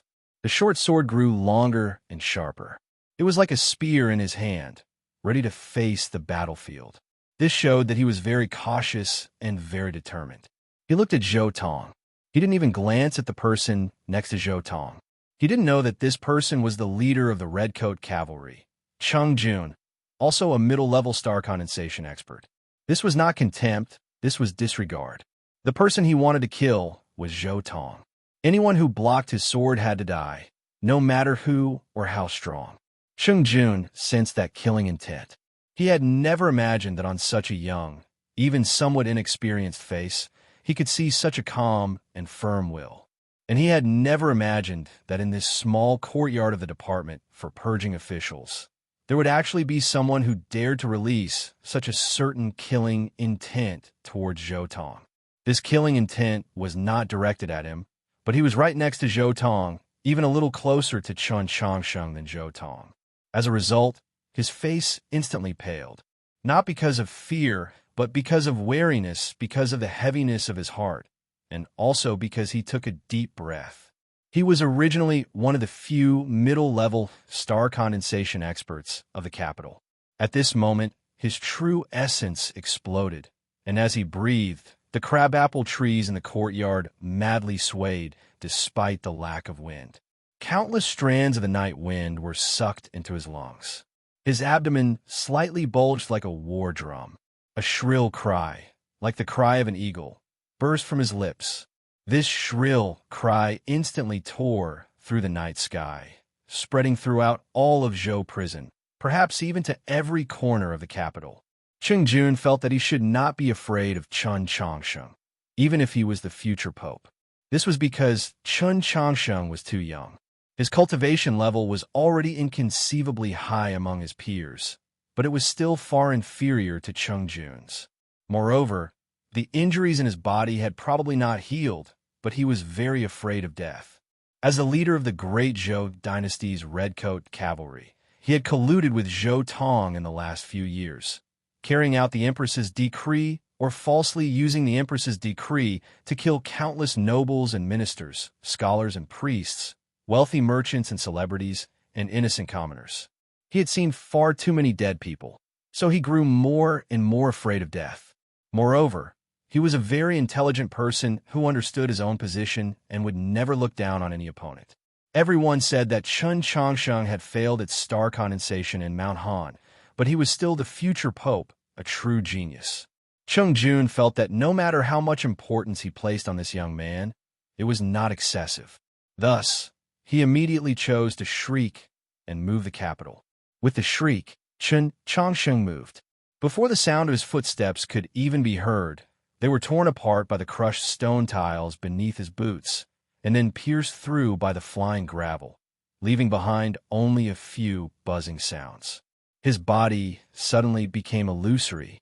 With a howl of wind, he shot up the stone steps like an arrow, the sword in his hand thrusting straight forward. Swish! The sound of this sword was extremely pure, without the slightest noise, seeming especially clean, because his sword had just thrusted straight forward, without the slightest deviation or variation. To put it another way, this sword of his had no technique. Chun Changsheng's swordplay had been inherited from Su Li, but it had its own style.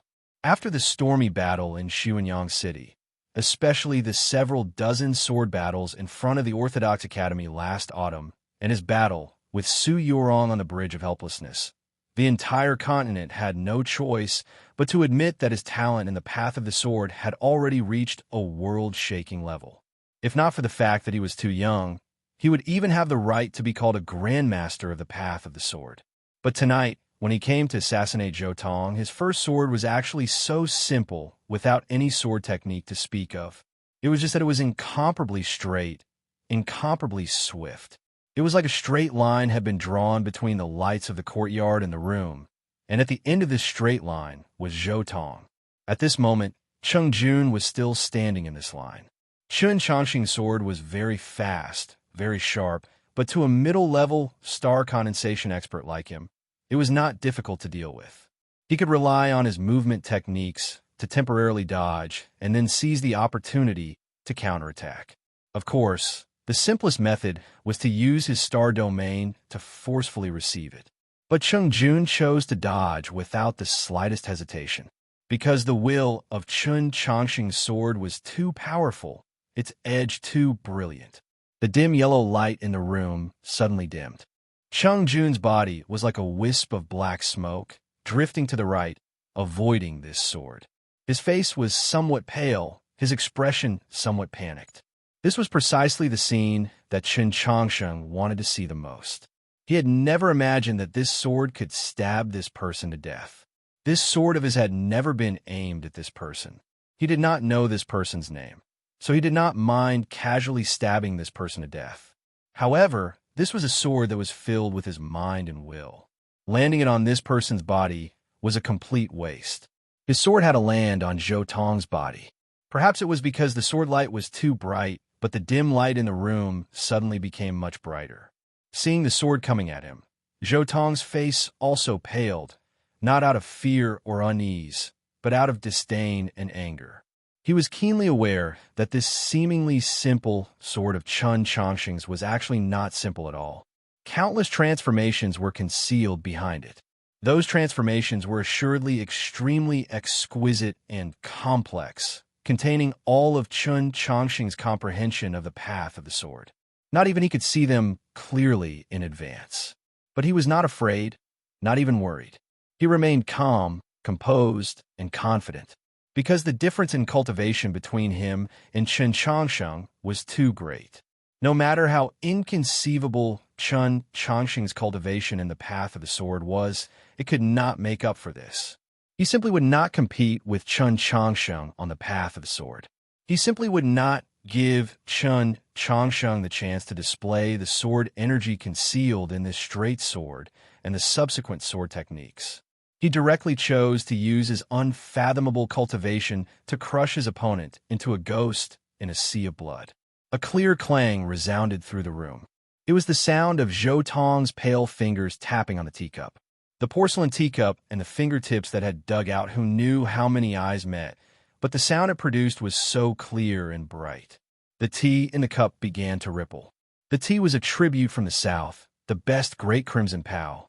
Tonight, this tea had already been brewed for too long. It was a little excessive, the color of the tea extremely red, just like blood. When the tea swayed, the sea of blood rippled. The light in the room suddenly turned red. A sea of blood appeared in the room. The table, the teapot, and the teacup were all swallowed by the sea of blood. The pungent smell of blood, along with the roiling of the sea of blood, spread in all directions. Even the green leaves of the crabapple tree outside the courtyard had turned red, as if they had been watered by blood for countless years. In this world of blood, Zhou Tong's pale face seemed especially dazzling and abnormally terrifying. In the blink of an eye, his spiritual sense had already enveloped the world in a circumference of several hundred zhang, turning the real world into a sea of blood. This sea of blood constantly soaked into the red official's robe on his body, causing the color of the official's robe to grow deeper and deeper, causing one to feel nauseous upon seeing it. Within the sea of blood, there seemed to be countless vengeful spirits wailing and cursing for help. Chun Chongqing's sword was still 3 feet away from Zhou Tong, but these voices had already entered his ears. At the same time he heard these cries of pain, a powerful and terrifying qi, brimming with killing intent and pain, directly invaded his sea of consciousness. This was Zhou Tong's most terrifying secret mental technique, Great Crimson Pow. Everything has already been decided. Everything has already been decided. I never fight a battle unprepared. Chapter 621. Last autumn, on the first day of the all-school martial exhibition, Chun Chongqing broke through Zhou Ziheng's star domain in front of the Tradition Academy's gate. Using the unfinished sword momentum, he brought Tang 36 and Xian Yuan Pa and drove a long carriage straight into the alley of the Northern Military Department. They arrived at the courtyard where the begonia flowers had fallen and directly asked Zhou Tong to let them go. At the time, Zhou Tong had looked at them expressionlessly, and they had seen the sea of blood. Regardless of whether it was him or Tang 36, neither of them could endure the mental pressure and pain, almost collapsing.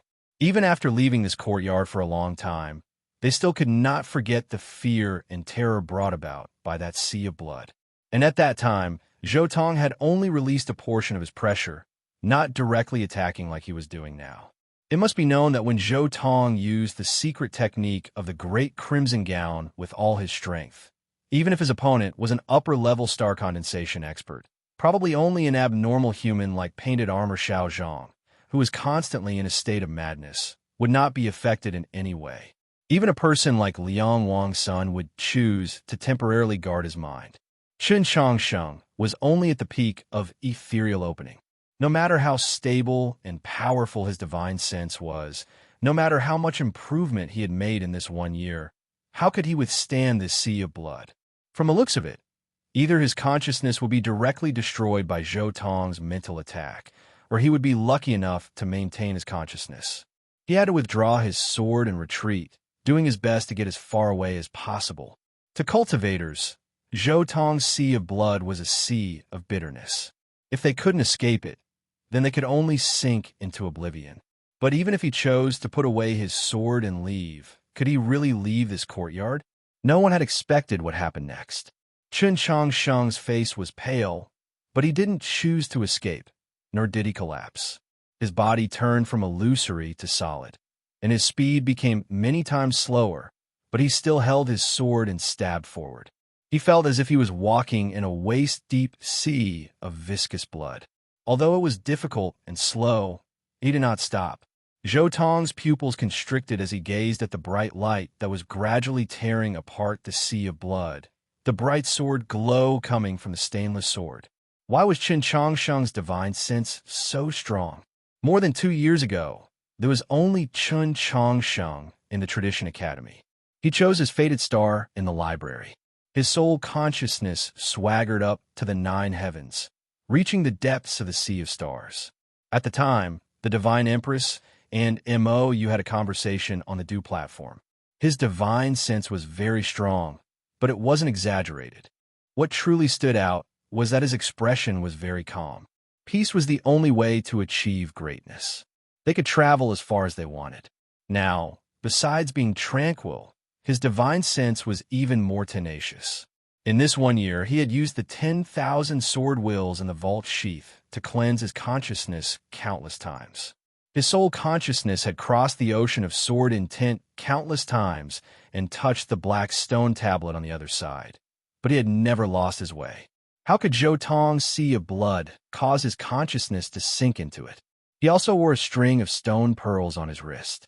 There were not many stone pearls, but each one was a heavenly tome monolith. At this moment, these stone pearls were faintly glowing, protecting his Tao heart. Apart from these reasons, the most important one was still himself. His mental state was at the absolute peak of his 17 years of life. He knew he was going to die, and he walked towards it. He faced death to live, and once he calmed down, he was fearless. Very few people could have such an experience. Of course, he believed that no one would want to have such an experience. It could even be said that he had already seen through life and death, at least in these past few days. So he was able to resist Zhou Tong's secret mental attack, able to persevere through the sticky and terrifying sea of blood. At the end, the sword glow finally illuminated the room.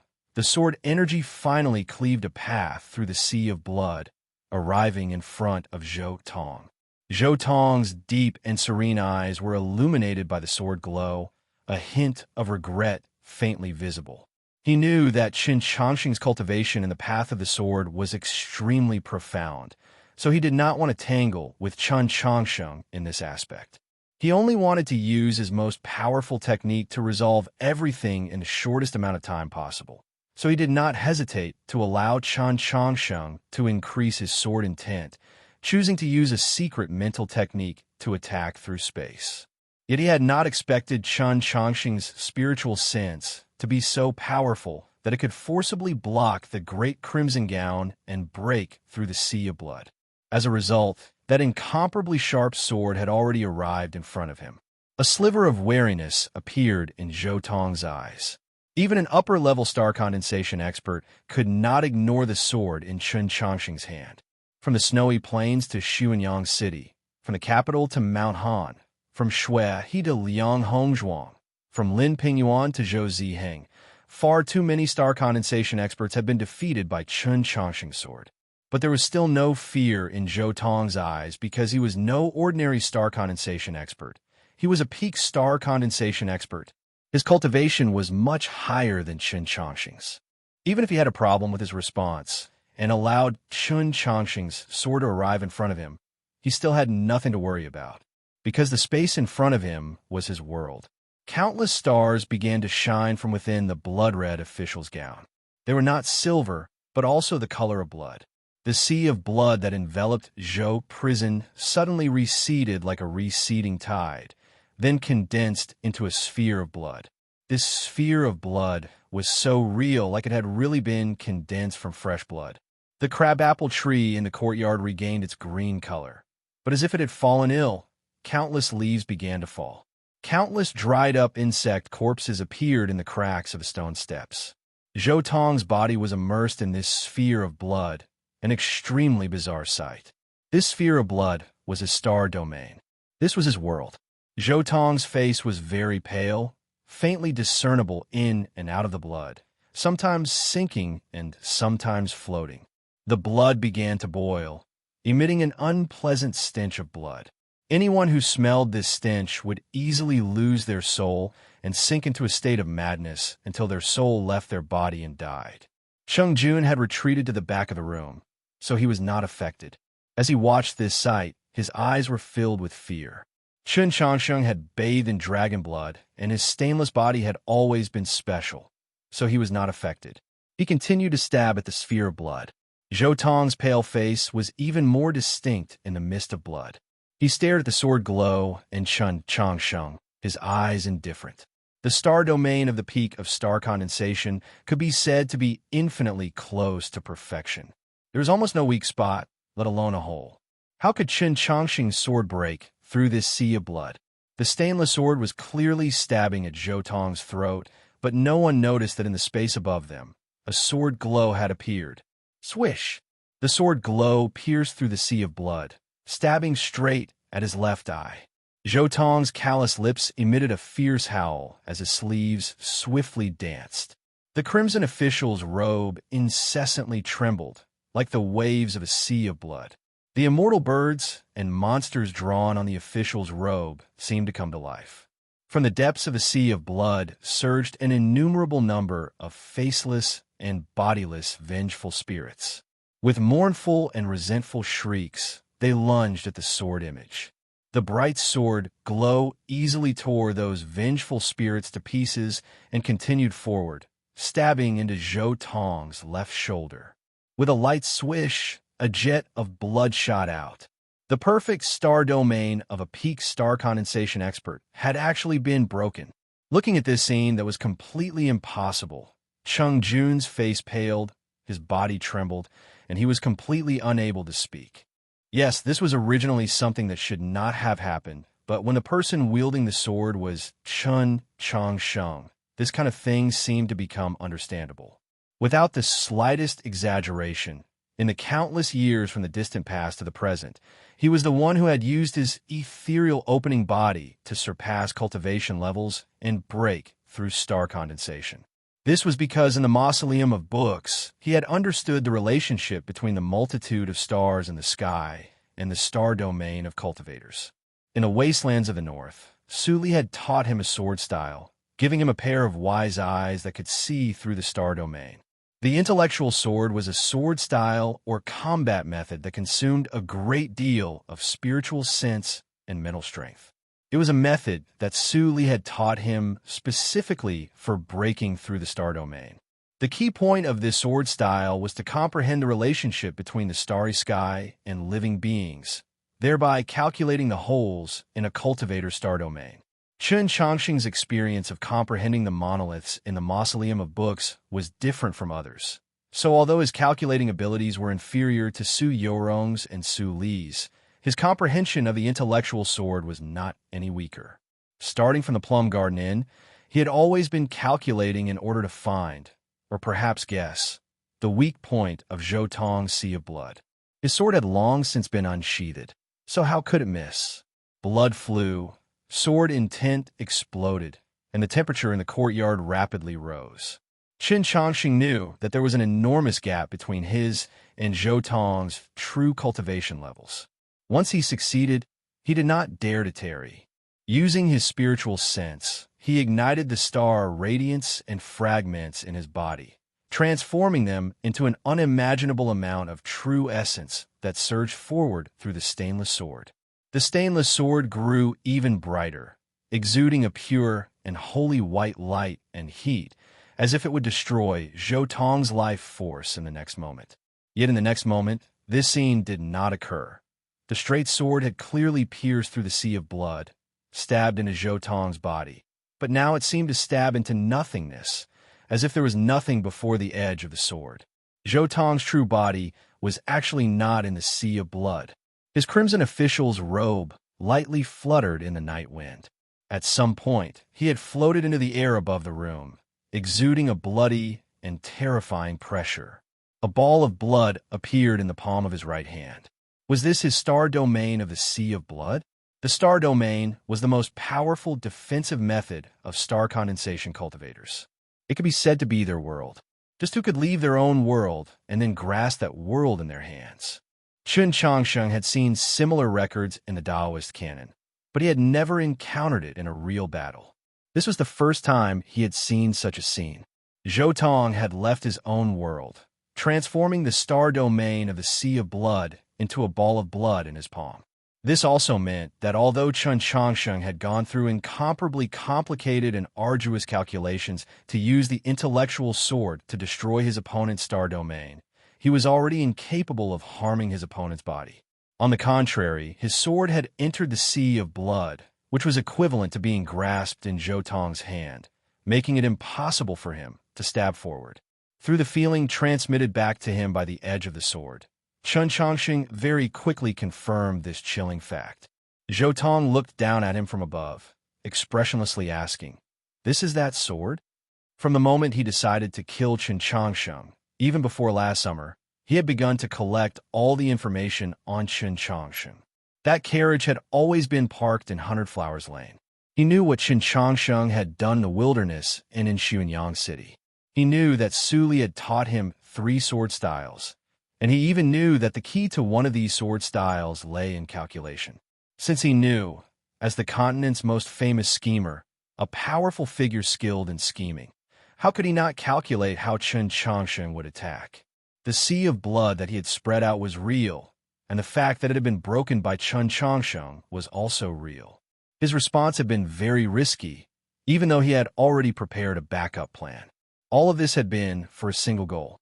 He wanted to cripple Chun Changsheng's sword. Chapter 622.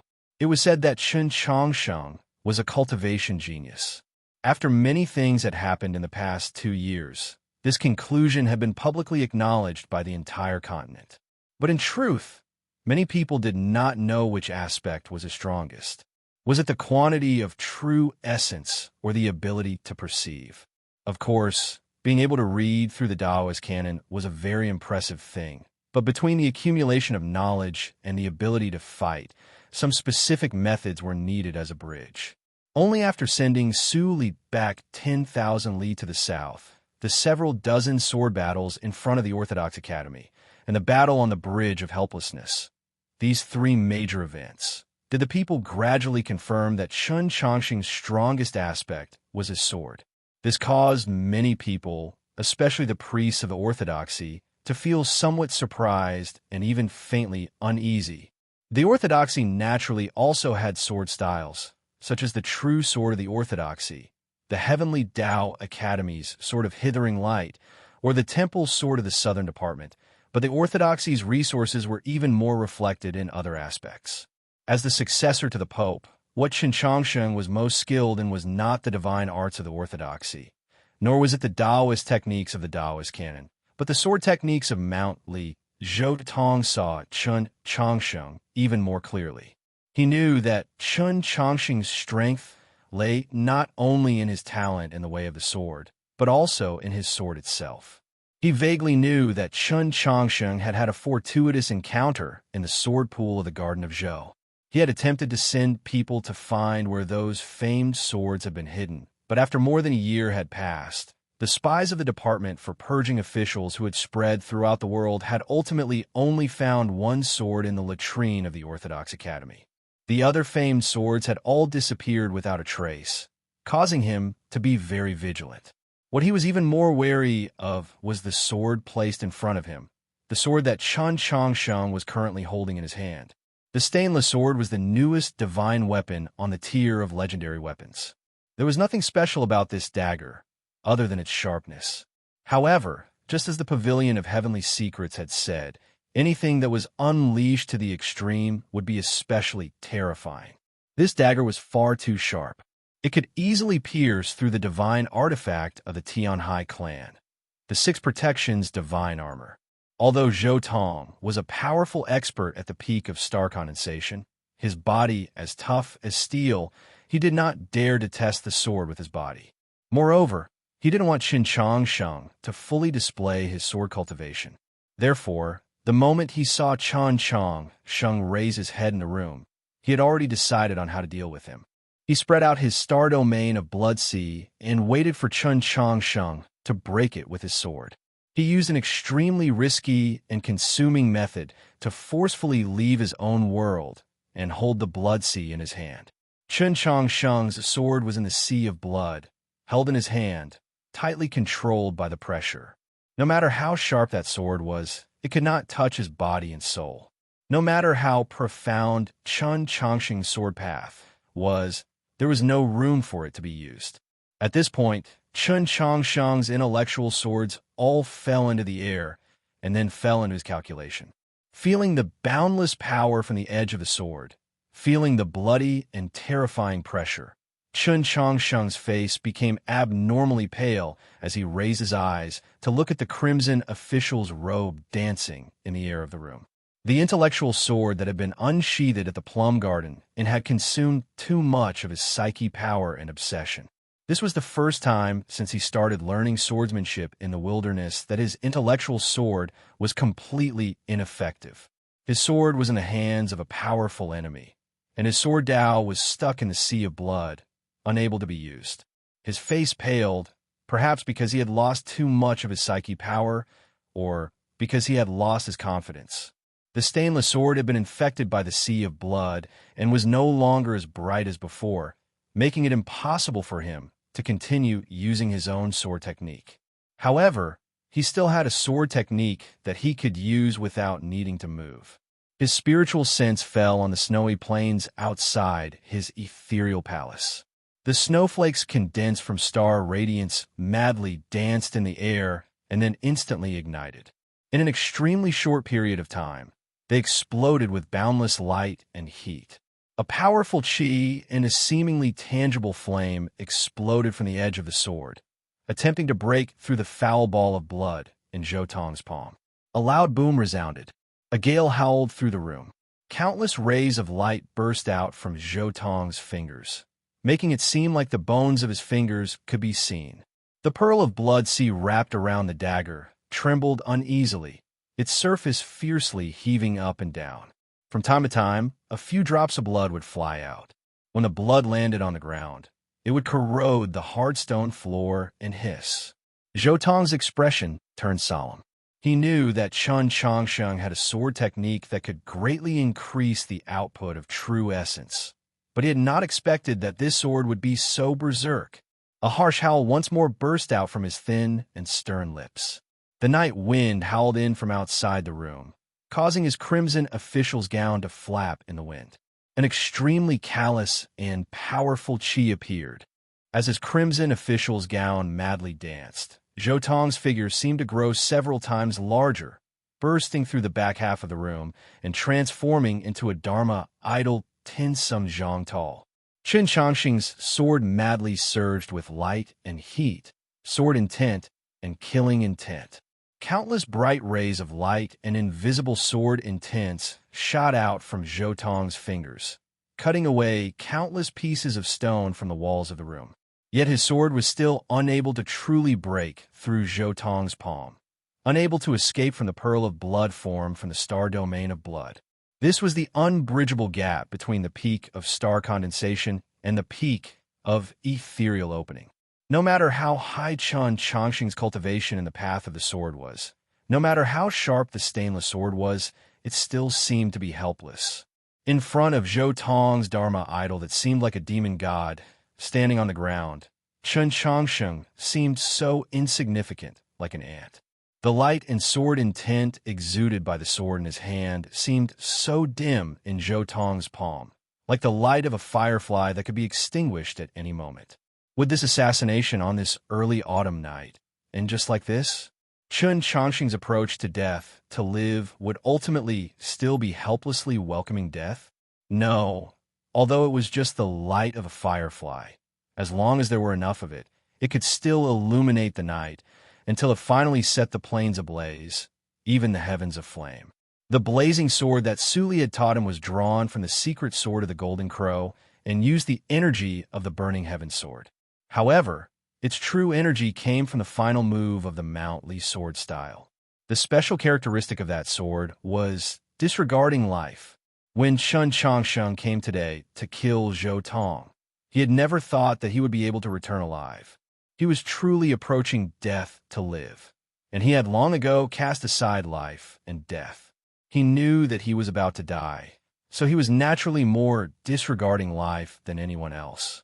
If there really was a so-called heavenly Tao in the starry sky, then it should be able to sense his current mood. If there really was a so-called fate in the starry sky, then his fate was still in his hands. Suddenly, another extremely small firefly appeared right on his wrist. This firefly grew brighter and brighter until it became a star. Soon after, many more similar lights appeared on his body, as if stars were being lit up one after another. The places where these stars appeared were all his chi openings. In Mount Han, he had once done something similar. At the time, he had almost died. But in any case, he was already going to die. He had always been prepared to die. So how could he care about these things? He had long since made his preparations to once more light up those chi openings in this courtyard filled with crabapple blossoms, allowing the sea of stars to once more descend upon his body. Star radiance descended from the sky, noiselessly passing through the dilapidated house and falling upon his body, causing those stars on his body to grow even brighter. Countless stars were faintly discernible in the sleeves of his clothes, connecting into lines, connecting into sheets, transforming into a star chart, condensing into a star domain. After Mount Han, Chun Changsheng had once more condensed his star. Zhou Tong's expression subtly changed. He knew that in Mount Han, Chun Changsheng had been heavily injured precisely because he had attempted to condense his star, but he had never expected that at this moment, Chun Changsheng would once more attempt to condense his star, and that he would actually succeed. The starlight retreated into Chun Changsheng's body, but his chi did not drop. On the contrary, it suddenly rose, blocking the pressure of the sea of blood. The light and heat bursting from the edge of the sword seemed to want to incinerate the sphere of blood in Zhou Tong's palm, and those sword intents were already beginning to show signs of piercing through the sphere of blood. Zhou Tong's complexion paled. The hairband of his black hair snapped and madly danced in the night wind. His chi rose once more, and he forcefully grasped those sword intents in his hand. As long as Chun Changsheng's stainless sword could not break through his star domain of blood, there was no possibility of him losing this battle. If the battle continued like this, with Chun Changsheng's sword restrained and unable to increase its edge, it truly was impossible for him to break through Zhou Tong's sea of blood. Even if he succeeded in condensing his star, he was still only at the initial level of star condensation, still very far from the peak of star condensation. But just because he could not move the stainless sword did not mean that he could not attack, because the sheath of the sword known as the vault sheath still concealed countless swords. With a swish, the space in the room seemed to be cut open. 10 some clear sword slashes appeared on the trunk of the crabapple tree outside the room. An ancient sword flew out from the sheath in his hand. Following the blade of the stainless sword, it stabbed into the sea of blood in Zhou Tong's palm. This sword was called the Yu Maiden Sword, the famed sword that Mou had wanted from him but was unable to obtain. This sword had once slumbered in the sea of grass in the garden of Zhou for several centuries. It had long since rusted and no longer possessed its intimidating luster of the past. But after 2 years of nourishment in the vault sheath, it had already regained its former edge. With a whoosh, the Yu Maiden Sword stabbed into the sea of blood. Soon after, countless swords flew out from the sheath, charging wave after wave at the sea of blood. Over the centuries, the sword pool of the Garden of Zhou had buried more than 10,000 famed swords. Only when Chun Changsheng brought the yellow paper umbrella to the plains did these swords awaken. Together with Chun Changsheng, they battled the monster tide, broke the sole pivot of the mausoleum of Zhou, and then held up the vault of heaven. Finally, they left the Garden of Zhou with him, returning to the world they had left a long time ago. Many famed swords returned to their former sex and sects, like the Temple Sword or the Sword of Spiritual Light. Some swords encountered lucky chances, like the Mountain Sea Sword and the Demon Commander's Banner Sword. Many swords were hidden in various corners of the Orthodox Academy by a certain person, and many swords had always remained by Chun Chongqing's side. There were at least 6,000 of them, as comrades and comrades. Today, Chun Chongqing was about to challenge the most powerful and terrifying enemy of his life. In the face of this most difficult and dangerous situation, how could they be willing to fall behind? The swords all left their sheaths and rushed forward, striving to outdo each other. For a moment, the entire courtyard was suffused with an awe-inspiring sword intent. Let alone the crabapple trees. Even the hard stone tiles were marked with countless perfectly straight sword slashes. Cheng Jun shrieked in fear. His cultivation suddenly rose, his two palms shielding his body like two iron plates as he fled to the back of the house. First of all, it's only natural to be in the middle again. This is our old hobby, or perhaps we should say our old shamelessness. Secondly, yesterday, little Nan received his marriage certificate. Dun Huai's son is 1 year old. His old comrades are all making new contributions. How can there be no clothes to wear? Wearing the same robe as shrimps. It's rather emotional, reminiscing the past and looking forward to the future. Everything will be better.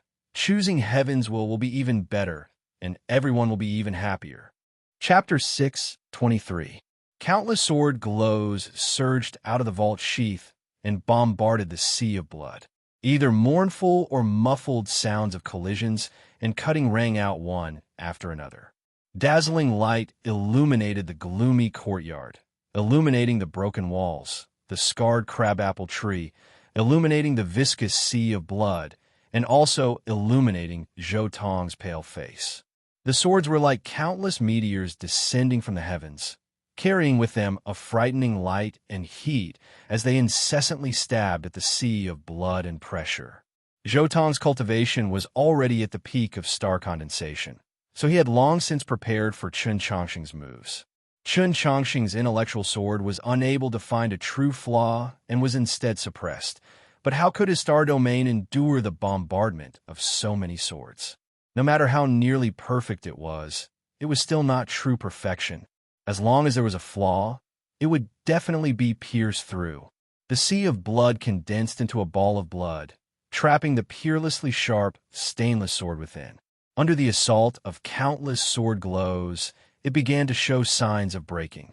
There was a light clap, like a leather bag filled with wine being pierced by a sharp sword, or like a paper window being lightly pierced by a finger. The sea of blood had been broken. Zhou Tong's face became abnormally pale, his eyes growing increasingly serene, a tinge of fear appearing in their depths. Countless sword glows pierced through the sea of blood, carrying with them an awe-inspiring sword intent as they fell upon his body. Amidst the mournful sounds of swords cutting, countless real streams of blood shot into the darkness, accompanied by a furious and pained howl. In the blink of an eye, Zhou Tong's body was covered in several hundred sword wounds. Blood flowed from these wounds, and one could even faintly make out his awe-inspiring white bones.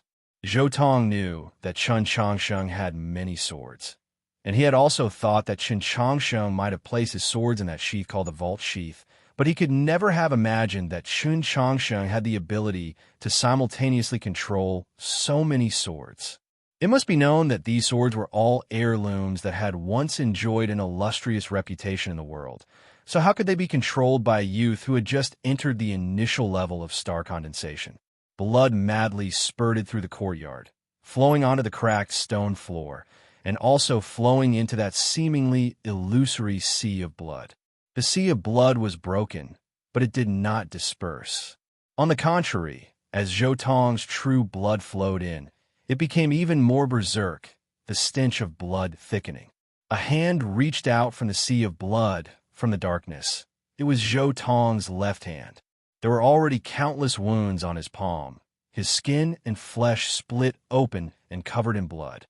Even the flesh on his middle and index fingers had been completely sliced off by the sword intent, leaving behind only white bones. It was an abnormally terrifying sight. It was just like the miserable state of the prisoners he often saw in the underground prison of this courtyard. His hand, which was completely broken, trembled slightly in the night wind, as if it could break at any moment, but it still firmly moved forward, reaching towards Chun Changsheng's throat. White bones emerged from a sea of blood. Under the bombardment of thousands of sword beams, Zhou Tong was heavily injured, but he did not die on the spot. He still had the ability to fight. He floated in the air, his entire body covered in blood. His red official robe had long been soaked through, dripping blood onto the ground. The front of the red official's robe had already been torn to shreds by the sword intent, revealing what was underneath. It was not his body, but an extremely bright soft armor that faintly exuded a divine aura. On the soft armor, near his chest and abdomen, was a small hole that was extremely difficult to see with the naked eye. Chun Changsheng's pupils constricted. He immediately recognized it. It was the supreme treasure of the Tianhai clan, the Six Protections divine armor. The extremely small hole on the Six Protections divine armor had been personally pierced by him last autumn in front of the Orthodox Academy. The stainless sword could break through the Six Protections divine armor, but that did not mean that other famous swords had the same ability. The Six Protections divine armor was the most famous soft armor on the tier of legendary weapons, and it could even be said to have an effect close to that of a divine artifact. It had succeeded in blocking the majority of those several thousand sword glows for Zhou Tong. Why was this divine armor on Zhou Tong's body? That left hand that was like white bones pierced through the darkness and the sea of blood, clawing at Chun Changsheng's throat. Zhou Tong's sinister and furious voice resounded in Chun Changsheng's sea of consciousness. Did you think that I would be completely unprepared? The great red official's robe, soaked in blood, madly danced in the tattered courtyard, spraying blood in all directions, as well as anger and hatred. The terrifying pressure of the sea of blood enveloped the area. Those several thousand bright sword glows broke through the sea of blood and soared into the night sky, unable to immediately return. Chun Changsheng used the Yesher step and continuously retreated. However, the sea of bitterness was difficult to cross, and the sea of blood was no different. No matter how his figure changed and changed, he ultimately still remained where he was, the stainless sword still unable to leave Zhou Tong's hand. With a crack, the white bone hand dripping with blood gripped Chun Changsheng's throat. Even though his body had been bathed in dragon blood, it could not endure the full-strength strike of the sea of blood-bone claw. Chun Changsheng's throat was completely shattered, but not a single drop of blood leaked out. Zhou Tong stood in front of him, his official's robe reeking of blood like a wet swamp, making one desire to smell it. Chun Changsheng's face was very pale, but his eyes were very bright. Zhou Tong's face was very pale, his eyes very serene. This was the closest the two of them had been since the start of the battle, not even a foot apart. Was this the end of this desperate battle? No, Chun Changsheng did not think so. Zhou Tong also did not think so.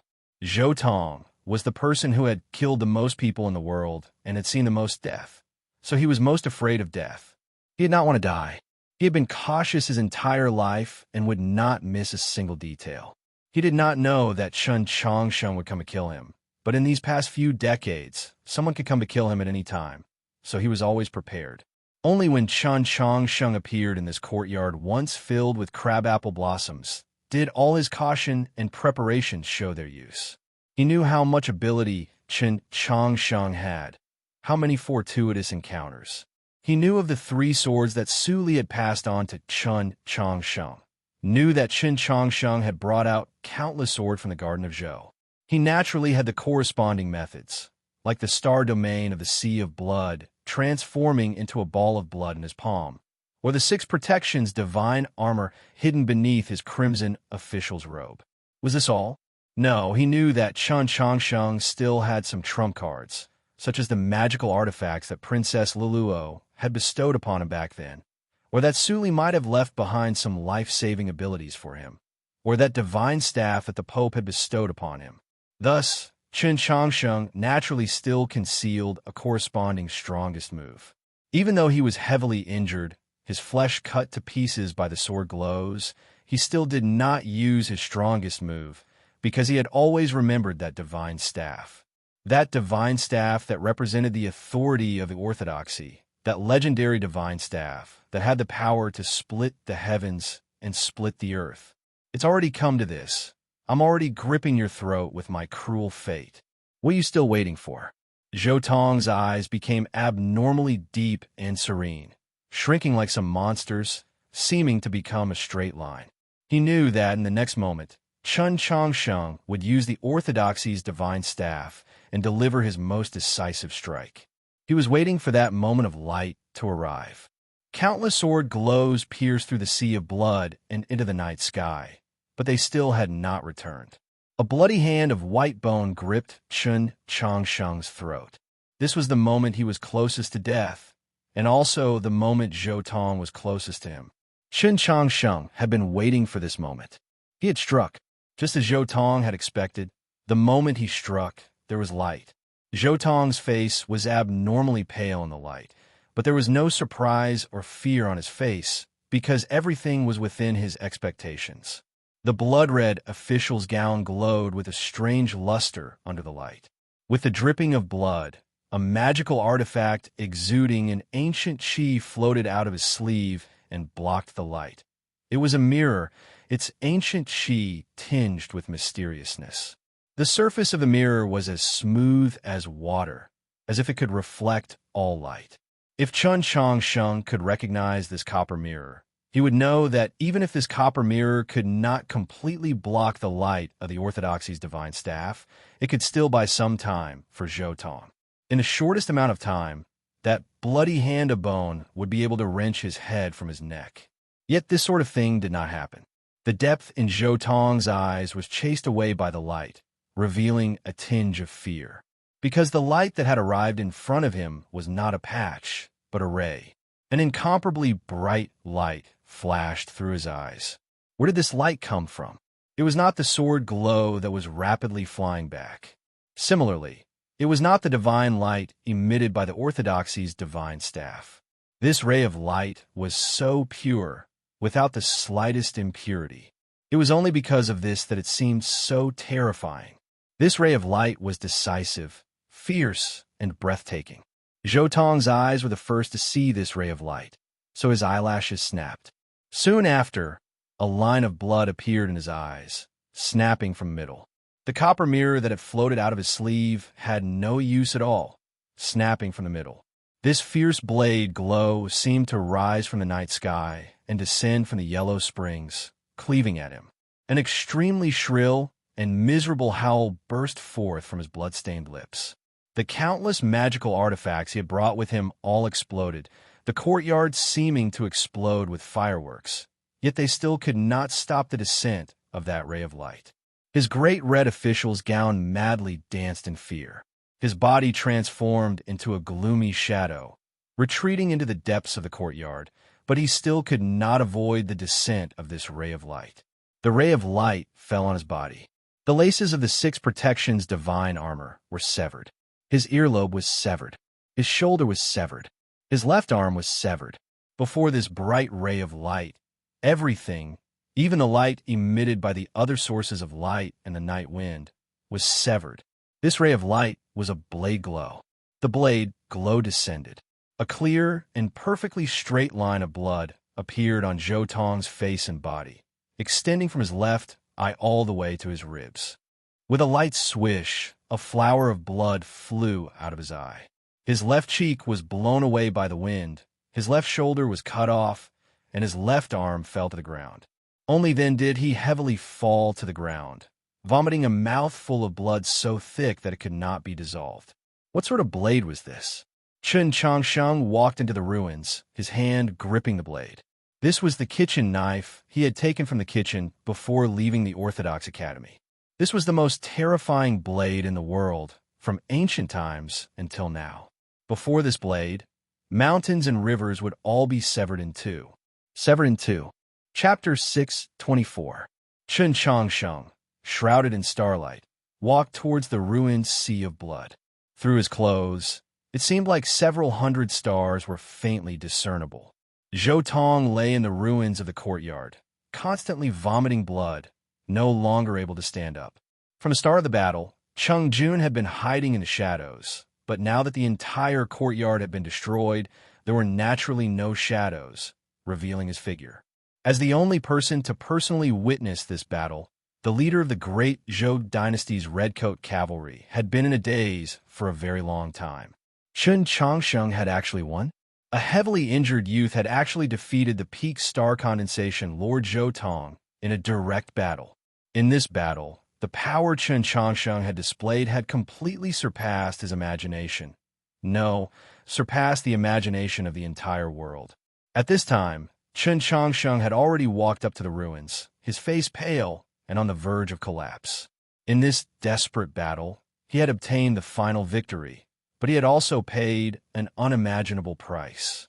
The true essence in his body had already been completely consumed.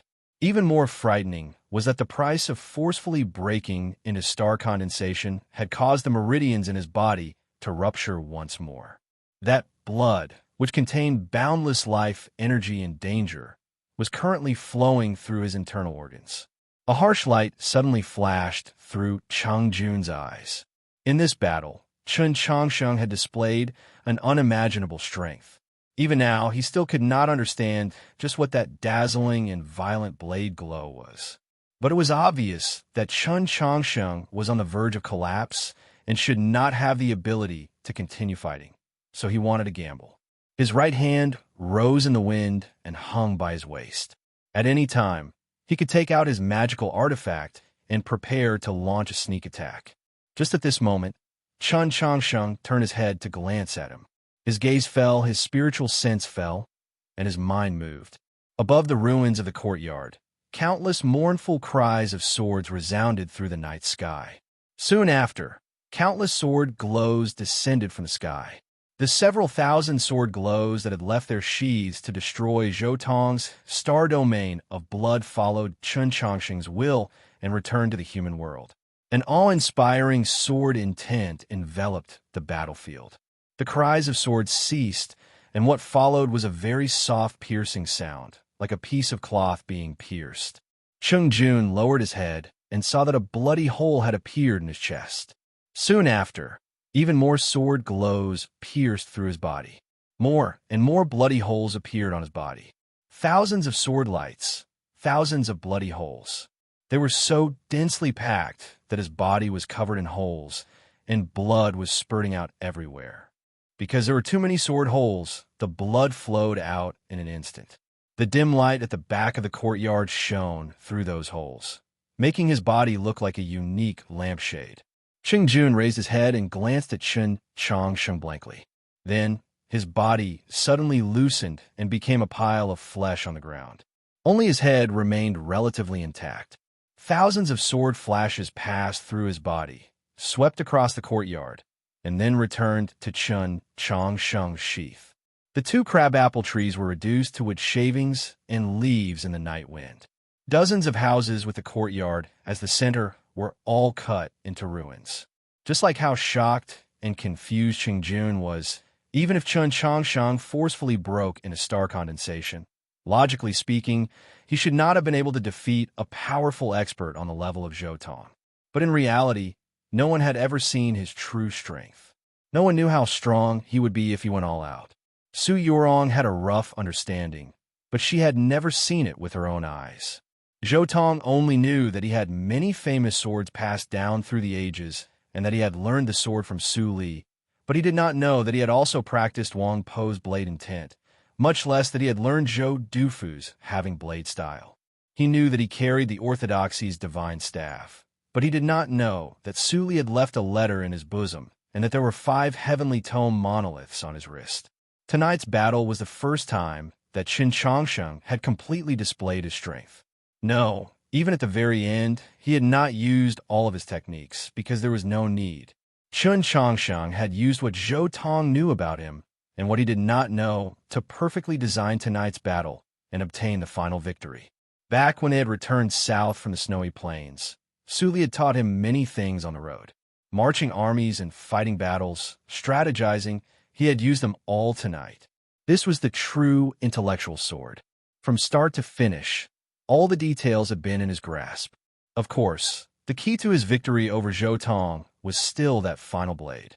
In that blade, he had used Zhou Dufu's blade style, but he had borrowed Wang Po's blade intent. Wang Po's blade intent was straight, a blade that went straight to the point. Chun Changsheng did not know how a person should live their lives, but he knew that before he died, what he wanted to do the most was kill Zhou Tong. So he had come to the alley of the Northern Military Department and gone straight to the point. If he wanted to kill Zhou Tong, he could kill Zhou Tong. As he gazed at Zhou Tong lying in a pool of blood in the ruins, Chun Changsheng did not think about those famous ministers and great generals and innocent commoners who had died tragically in Zhou prison.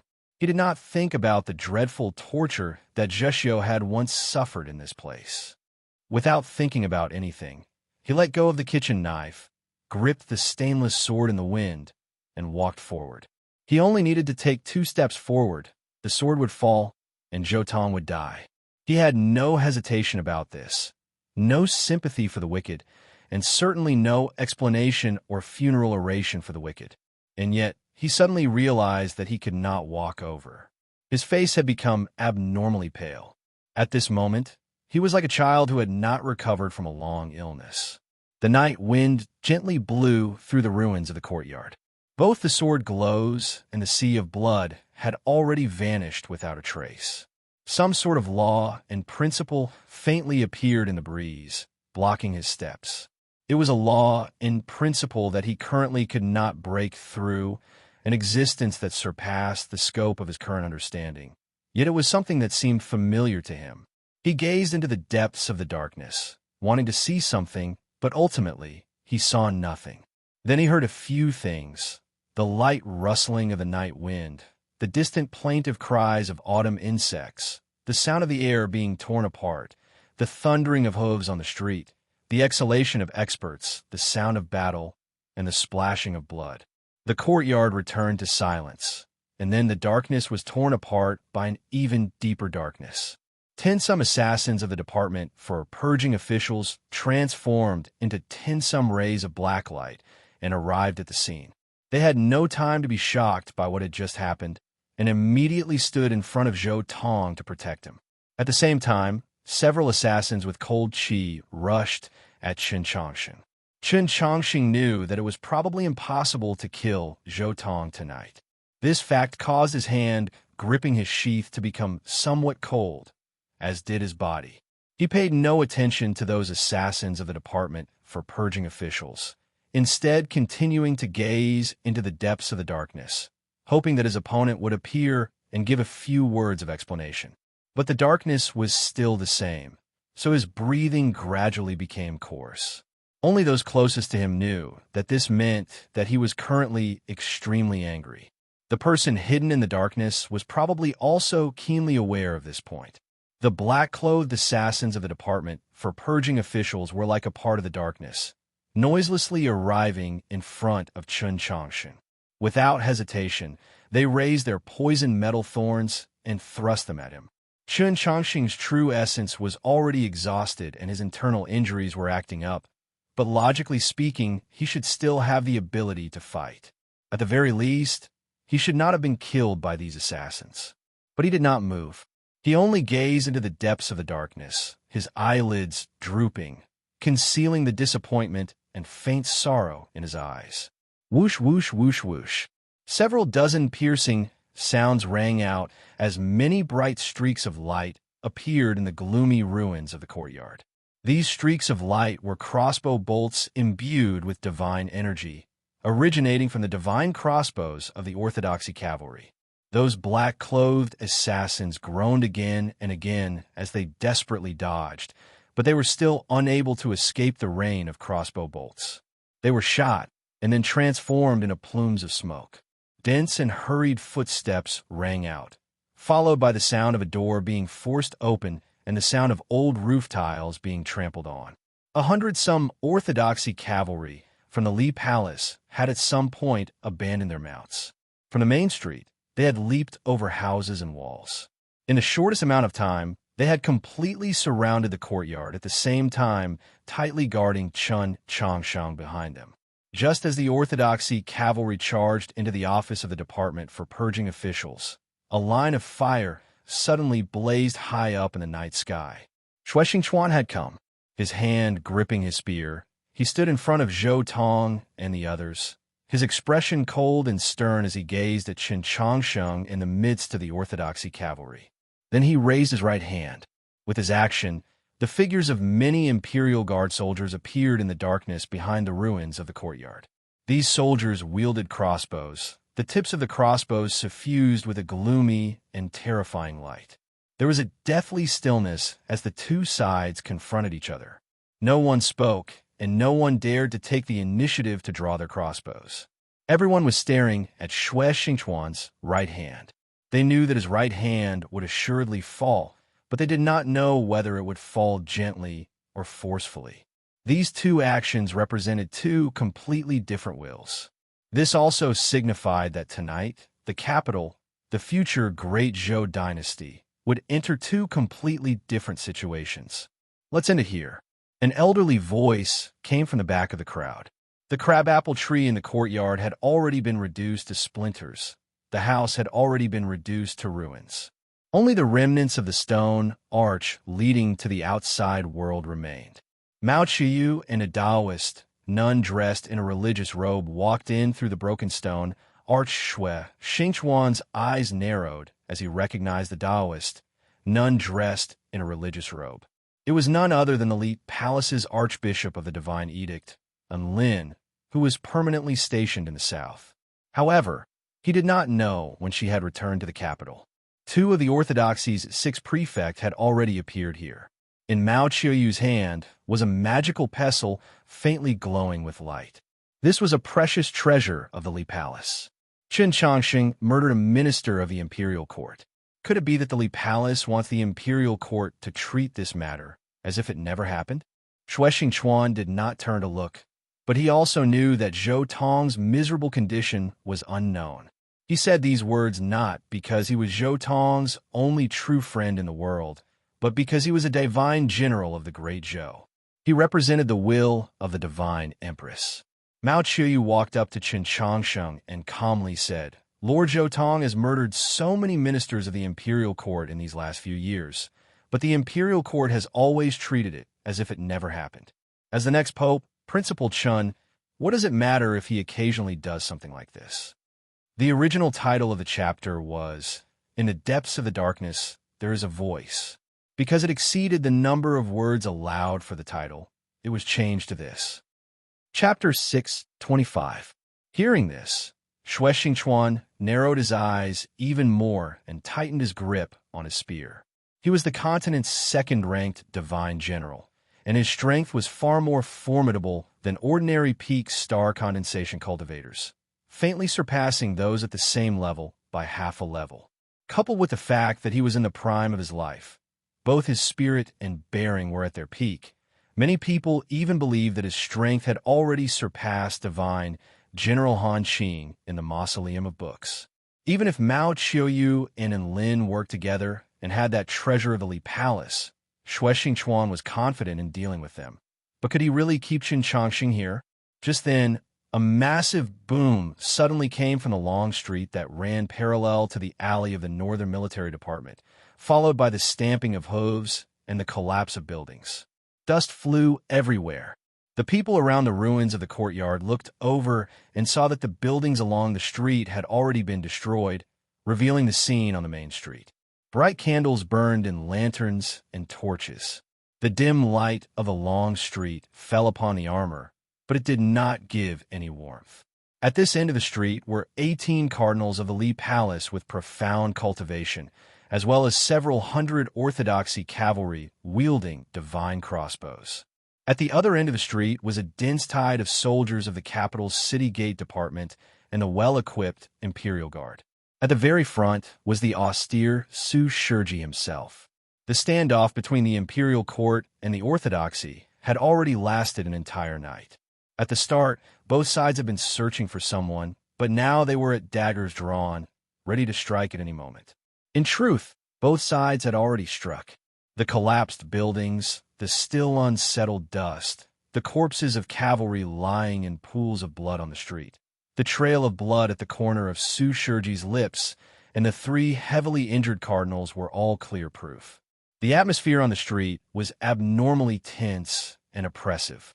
Even the warhorses could sense it and uneasily kicked their hooves.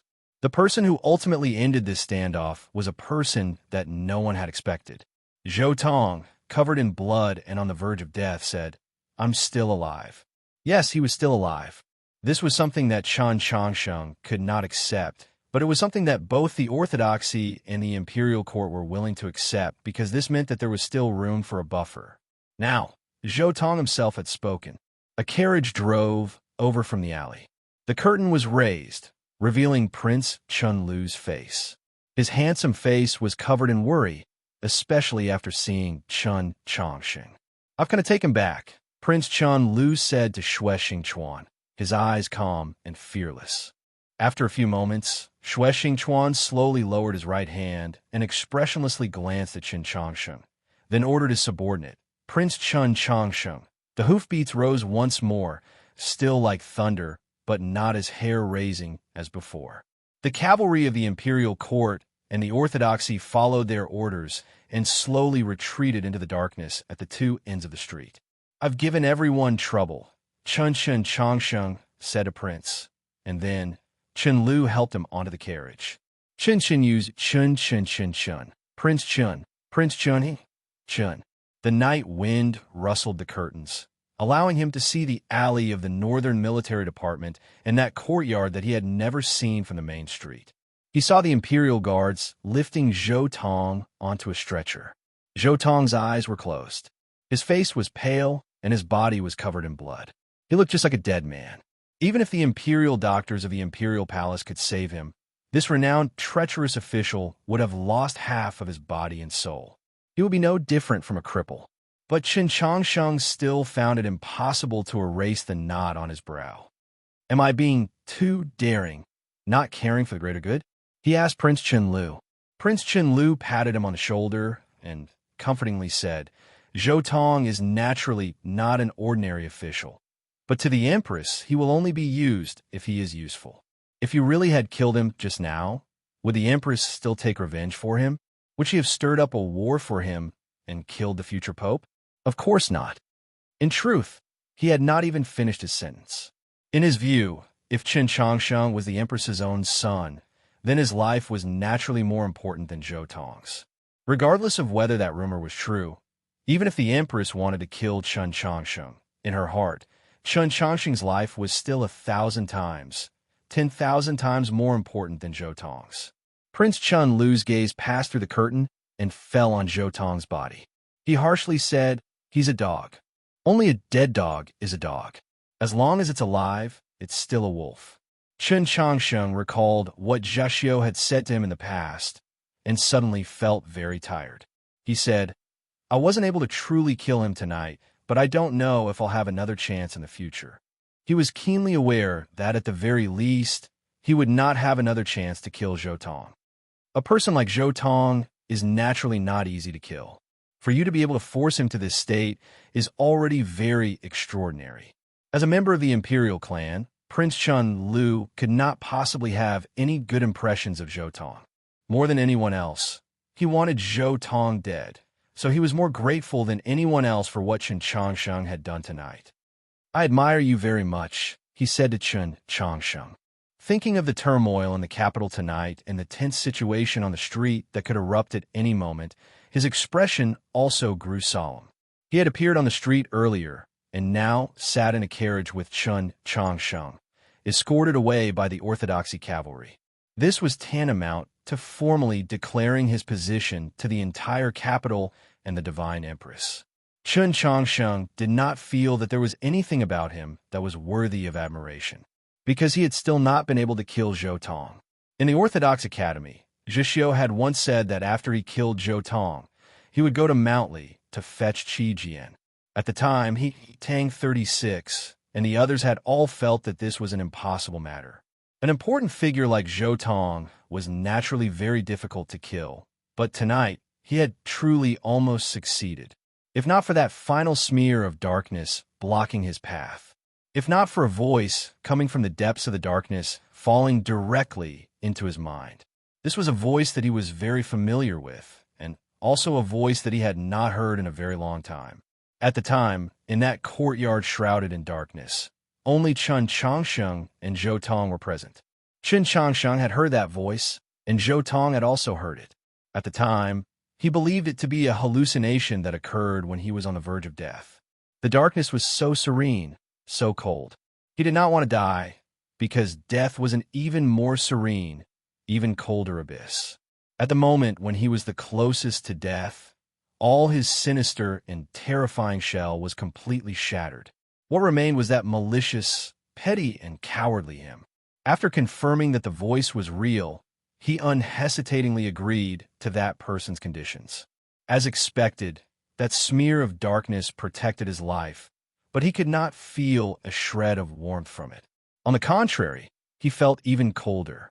The common people all said that he, Zhou Tong, was a schemer on par with a demon military advisor, Black Robe, but upon hearing that person's voice, he realized that this saying was just a joke. In front of that person in the depths of the darkness, how could he have the right to discuss schemes? How could he be considered cold and emotionless? In that person's eyes, he was probably just a dog that still had some use. But even if he really was a dog, he still had to live. Even if he had to wag his tail and beg the entire world, even if his eyes shone with sorrow, he still had to live.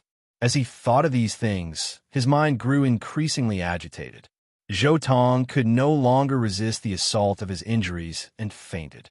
Under the personal escort of Xue Xingchuan and Su Shiji, the heavily injured Zhou Tong was sent to the imperial palace.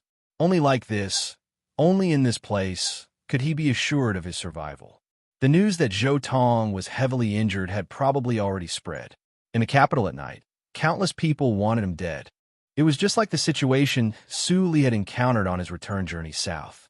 As they gazed at Zhou Tong lying on the bed, on the verge of death and in a terrible state, Xue Xingchuan and Su Shiji remained silent for a very long time, not saying a single word. They didn't know what to say. Just how had Chen Changxing done it? The horrifying and miserable wound from the left side of Zhou Tong's face to his ribs was exposed in the lantern light, a ghastly sight to behold. Xue Xingchuan and Su Shiji were both people who believed that they understood Chen Changsheng very well, especially the latter. They could never have imagined that Chen Changsheng had such a valiant side. The sacred light master of the imperial court had come, the best imperial doctor of the palace had also come, and that old chief eunuch had also come representing the divine empress. Even after the diagnosis and treatment was concluded, and it was confirmed that Zhou Tong would probably be able to keep his life, the empress still did not appear. I will first take care of some business. Perhaps Su Shiji had been touched by something, but his complexion was rather unsightly. Just like that, he left the imperial city. Xue Xingchuan did not leave. He carefully cleaned Zhou Tong's wound, then moved a chair over and sat at the front gate of the palace.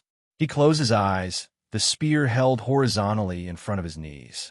No matter who wanted to kill Zhou Tong, they had to kill him first, because he was Zhou Tong's only friend in the world. In the world, Zhou Tong only had him as a friend. If even he left Zhou Tong, then Zhou Tong would really only be left alone. Everyone knew that Xue Xingchuan was Zhou Tong's only friend. This was also a matter that the people of the world had not been able to understand even after thinking for several decades. Xue Xingchuan was the second-ranked divine general of the continent. Han Qing had guarded the mausoleum for several hundred years, so he was the true leader of the divine generals. Whether it was his strength, his accomplishments in battle, or his achievements in the north, he could bear this reputation without shame. There had even been a saying that he and Wang Pe were the two people with the greatest hopes of breaking through that threshold and entering the divine domain. Moreover, he had a rather good reputation. Whether it was in managing his army or his household, he was extremely strict Yet he just happened to be on good terms with the infamous Zhou Tong. In the past, some people had speculated that this might have been because of the Divine Empress. However, although the other divine generals loyal to the Divine Empress feared Zhou Tong, they had never taken the initiative to get close to him, not even giving him any good looks. No one knew why this was the case. The medical skills of the Imperial Palace's imperial doctors were truly brilliant, and the sacred light had also played a rather important role. Even though Zhou Tong had suffered such heavy injuries, it did not take long for him to wake up. Xue Xingchuan stood up and walked back to the edge of the cavern. Looking at the deathly pale Zhou Tong, he said, "Don't be in a rush to speak. Healing your injuries first." Zhou Tong ignored him, his voice weak as he asked, "Am I very much like a dog right now?" Chapter 6:26. At this moment, half of his shoulder and arm had been cut off by Chun Changsheng's blade, and one of his eyes was also blind. If he were to be described as a dog, then he was undoubtedly a stray dog. Xue Xingchuan frowned and said, "Just focus on recovering." Zhou Tong still did not listen to him. He struggled to turn his neck and looked toward the palace gate. He saw that chair and knew that Xue Xingchuan had previously been guarding there. He was silent for a very long time. Then he asked, "Did the Empress come?" The night sky was filled with stars, and the ground outside the palace was sprinkled with starlight, like water, very peaceful. Xue Xingchuan was silent for a while, then said, "You know, the capital is in a tense situation tonight. The Empress has to pay attention to the Li Palace." "Really?" Zhou Tong squinted his eyes like an old dog. The pain from his left eye made him frown, and his voice also began to tremble. "Then did the Empress say anything?" This time, Xue Xingchuan was silent for an even longer time. Zhou Tong raised the corner of his lips, revealing an ugly and even somewhat terrifying smile. He looked at him and said, "You see, I really am just like a dog. Even if I'm about to die, my master won't care." Xue Xingchuan looked at him in silence for a while, then said, "When you were little, I told you that you didn't have to live like this." He was clearly heavily injured, but Zhou Tong somehow found the strength to say in a voice full of resentment, "If I didn't live like this, would I be like you?" Xue Xingchuan was silent again. "From the moment I was in the womb, I couldn't compete with you. When you were born, you weighed no less than 8 caddies, and me, not even 5 caddies. That's fine, since my family was poor. No matter how I was raised, I was still like this, but Annie Xue couldn't give birth to a son and wanted to secretly raise one. So she found our family. If it was me, I would also choose a white fatty like you, not a skinny monkey like me." Zhou Tong said. Later, Annie Xue gave birth to another child and decided to pass the family business to her own son. Afraid that you would resent her, she secretly told you this matter before she died. I admit that after that, you treated your parents well, and you treated me even better, taking me to school with you and studying together. But did you ever think, why should I pretend to be your study boy and be with you? Xue Xingchuan replied, "In front of others, there's nothing I can do, but in our own courtyard, I treat you like a brother." Zhou Tong said mockingly, "But that's only when there's no one around. In front of others, I can only see you and Xue, he being brothers. Tell me, how do you think I feel?" Xue Xingchuan fell silent, no longer speaking. "I was congenitally deficient in my mother's womb, and even my cultivation talent couldn't compare to yours. If I hadn't later entered the department for purging officials, encountered that old ghost in prison, learned the secret technique of the Great Crimson Gown, and then plagiarized all over the place, how could I have possibly cultivated to my current level? How can I compare to you?" Zhou Tong expressionlessly stared at the ceiling of the palace, continuing, "But there's a problem with the Great Crimson Gown's secret art.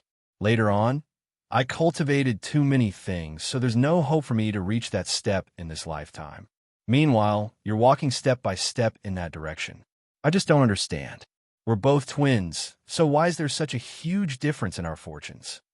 After so many years, when I saw you once more in the capital, I did not expect that you had already entered the department for purging officials. But even if you began to change at that time, it was not too late." "Too late to do what?" "If I don't sell my life for the Empress, if I don't kill for the Empress, I will lose the Empress's favor, and I will be killed by those people. Be at ease. The Empress will give you an explanation, Xue Xingchuan consoled. Yet in the depths of his heart, not even he believed these words. Just then, footsteps came from outside the palace. The one who came was not the divine empress, but the medical officer delivering the medicine. After a careful examination, the medical officer carefully carried the wooden table containing the medicine to the bed. From the moment the footsteps came, Zhou Tong had been staring at the medical officer. His face was very pale, but his eyes exuded a strange and fierce light. Xue Xingchuan knew what he was thinking, how disappointed and even despairing he was, but he could do nothing to console him. Taking the medicine bowl from the medical officer's hands, he single-handedly propped him up and prepared to feed him the medicine. Zhou Tong gazed at the black medicinal liquid in the bowl, sensing the divine qi and medicinal fragrance contained within. The expression on his face suddenly became rather strange. "What's wrong?" Xue Xingchuan asked. Zhou Tong's voice trembled slightly, inexplicably causing one's heart to palpitate. "I am not at ease." "It's not that bad." Xue Xingchuan knew what he was worried about. Looking at him, he seriously said, "The Empress is not that sort of person. I've done more things for the Empress than all of you combined. I know better than all of you what sort of person the Empress is. In any case, I'm not at ease." Zhou Tong's voice was getting sharper and sharper, and because of his injuries, his breathing was somewhat lacking. It sounded like a broken bellow, whooshing. At this moment, he looked like a stubborn child. Because he did not like the bitterness of medicine, he turned his face away and tightly shut his mouth. Even if he was beaten to death, he would not drink this bowl of medicine. Xue Xingchuan looked at him in his arms and thought about how, many years ago in the old estate, he had also refused to drink medicine just like this. He couldn't help but reveal a smile of reminiscence. Once these matters in the capital were finished, he would have someone send him back to the old estate to retire. He believed that besides the Empress, himself, and Xue, no one else would know where he was. As Xue Xingchuan thought about these things, he raised the bowl of medicine and drank a mouthful. "Look, this medicine is fine, and it's not bitter." Many years ago, when he coaxed Zhou Tong into drinking medicine, he had done this. He would first drink a mouthful for him. Zhou Tong looked at this scene and suddenly began to cry, sobs coming from his throat. Xue Xingchuan was also somewhat moved. After Zhou Tong finished crying, his mind was even more exhausted, but he was much more relaxed. He looked at Xue Xingchuan and forced a smile. "I've thought it through. It's fine as long as I'm alive." Xue Xingchuan was very comforted. "It's fine as long as you've thought it through." When the carriage returned to the Orthodox Academy, it was already surrounded. The armies of the imperial court and the cavalry of the Orthodoxy stretched from the main street to 100 Flowers Lane and then to the perimeter of the academy walls. Chen Changshan got off the carriage and bid farewell to Prince Chen Lu. Under countless gazes, he walked into the Orthodox Academy. The gate of the Orthodox Academy was pushed open, revealing the brightly lit interior. Although it was already late at night, not a single one of the several hundred teachers and students slept, because tonight, no one could sleep. The sword array, formed by the female disciples of South Stream Temple, had already been moved from the base of the small building to the back of the academy gate. Sensing the awe-inspiring sword intent, one could be sure that if the soldiers of the imperial court wanted to force their way in, they would have to pay an extremely heavy price. But for some reason, the faces of these female disciples did not have their usual calm and confidence. Instead, there was some worry. "Where did you go?" Tang 36 asked him. The teachers and students of the Orthodox Academy were also looking at him. Chen Changsheng had left the Orthodox Academy 4 hours ago. He had gone to the bottom of New North Bridge, to the Plum Garden Inn, and finally to the alley of the Northern Military Department, doing many things. Because of his departure, the situation in the capital had suddenly become tense. The Orthodoxy cavalry and the Imperial Guard had arrived one after the other. The people of the Orthodox Academy naturally knew that something had happened, but they did not know what it was. The battle in the alley of the Northern Military Department had just concluded.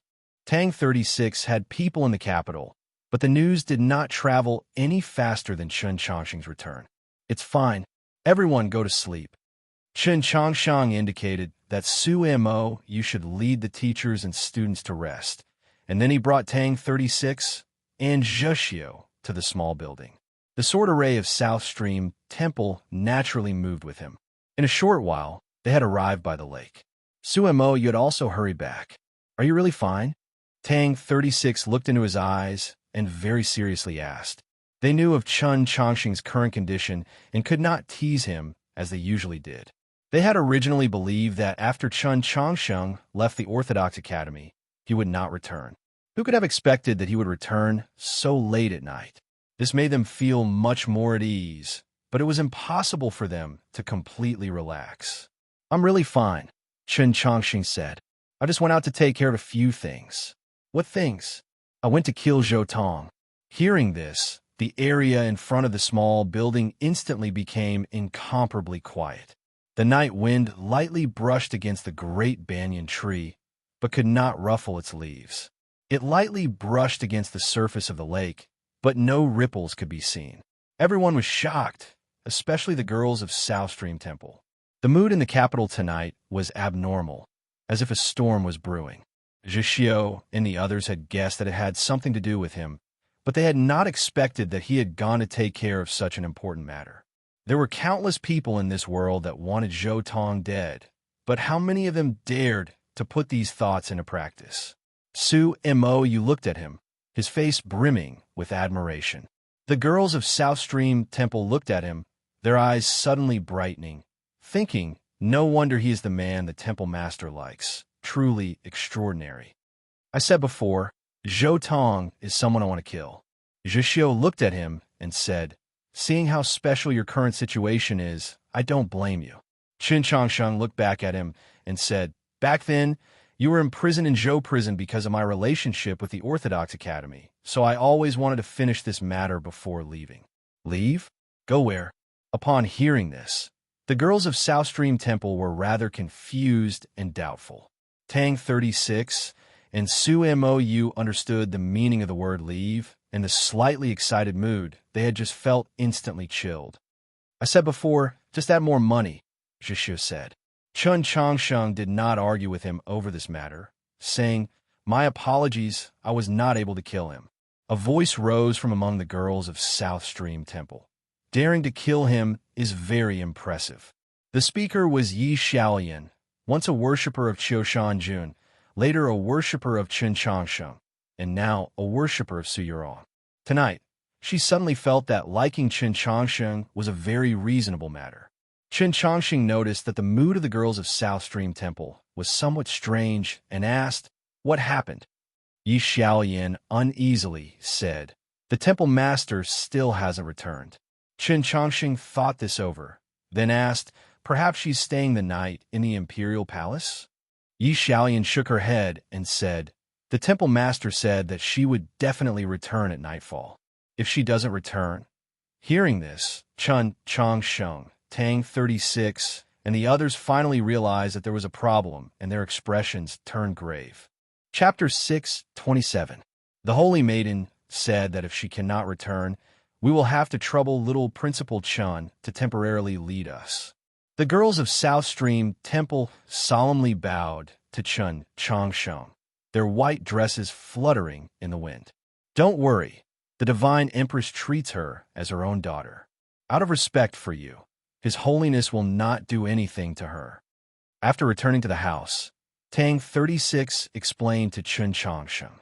Chun Chongsheng knew that this was true, but why had Yurong given such an order to the girls of South Stream Temple before going to the Imperial Palace? Did she know that it would be very difficult for him to leave the Imperial Palace? Why? What did she want to do in the Imperial Palace? Was she still in the Imperial Palace? He unsheathed his sword and threw a set of flexible armor in front of Tang 36. Remember to help me deliver this to Scholarly Manor and give it to Wang Pe. The flexible armor was covered in blood, some deep and some shallow, and there was also an extremely thin sword hole. Only the tie had been cut, so it should be very easy to repair. Suemo, Yu, and Zhuxiu did not know what sort of flexible armor this was, but Qin Changsheng had specifically ordered it to be delivered to Scholarly Manor for Wang Pe. The Tang clan was the wealthiest in the world, so Tang 36's insight was naturally extraordinary. Hearing the words Scholarly Manor, and Wang Pei very quickly guessed what it was. This is the Six Protections Divine Armor. He picked up the flexible armor from the ground and asked Chen Changsheng in shock. Su Mou and Jishou were also dumbfounded. Yes, this was originally the Wang clan's. It just so happens to be returned to Wang Pe. You should be very happy. Chen Changsheng then took out a bronze mirror and handed it over. I don't know what this is, but it should also be a good item. If my guess is correct, it should be able to restrain the orthodoxy's light energy. This bronze mirror had probably been prepared by Zhou Tong to deal with the orthodoxy's divine staff.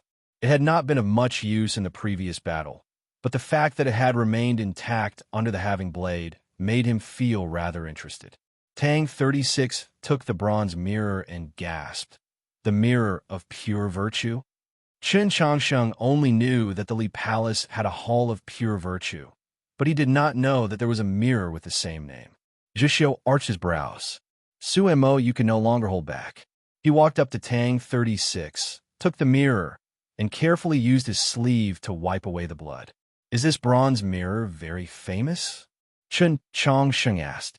You never look at the tier of legendary weapons? Tang 36 countered. Its position on the tier is even higher than your stainless sword. Chen Changsheng was startled. He thought to himself that when he chopped down with his kitchen knife, he didn't see anything special about this bronze mirror. What exactly did you go to do? Kill Zhou Tong or rob him?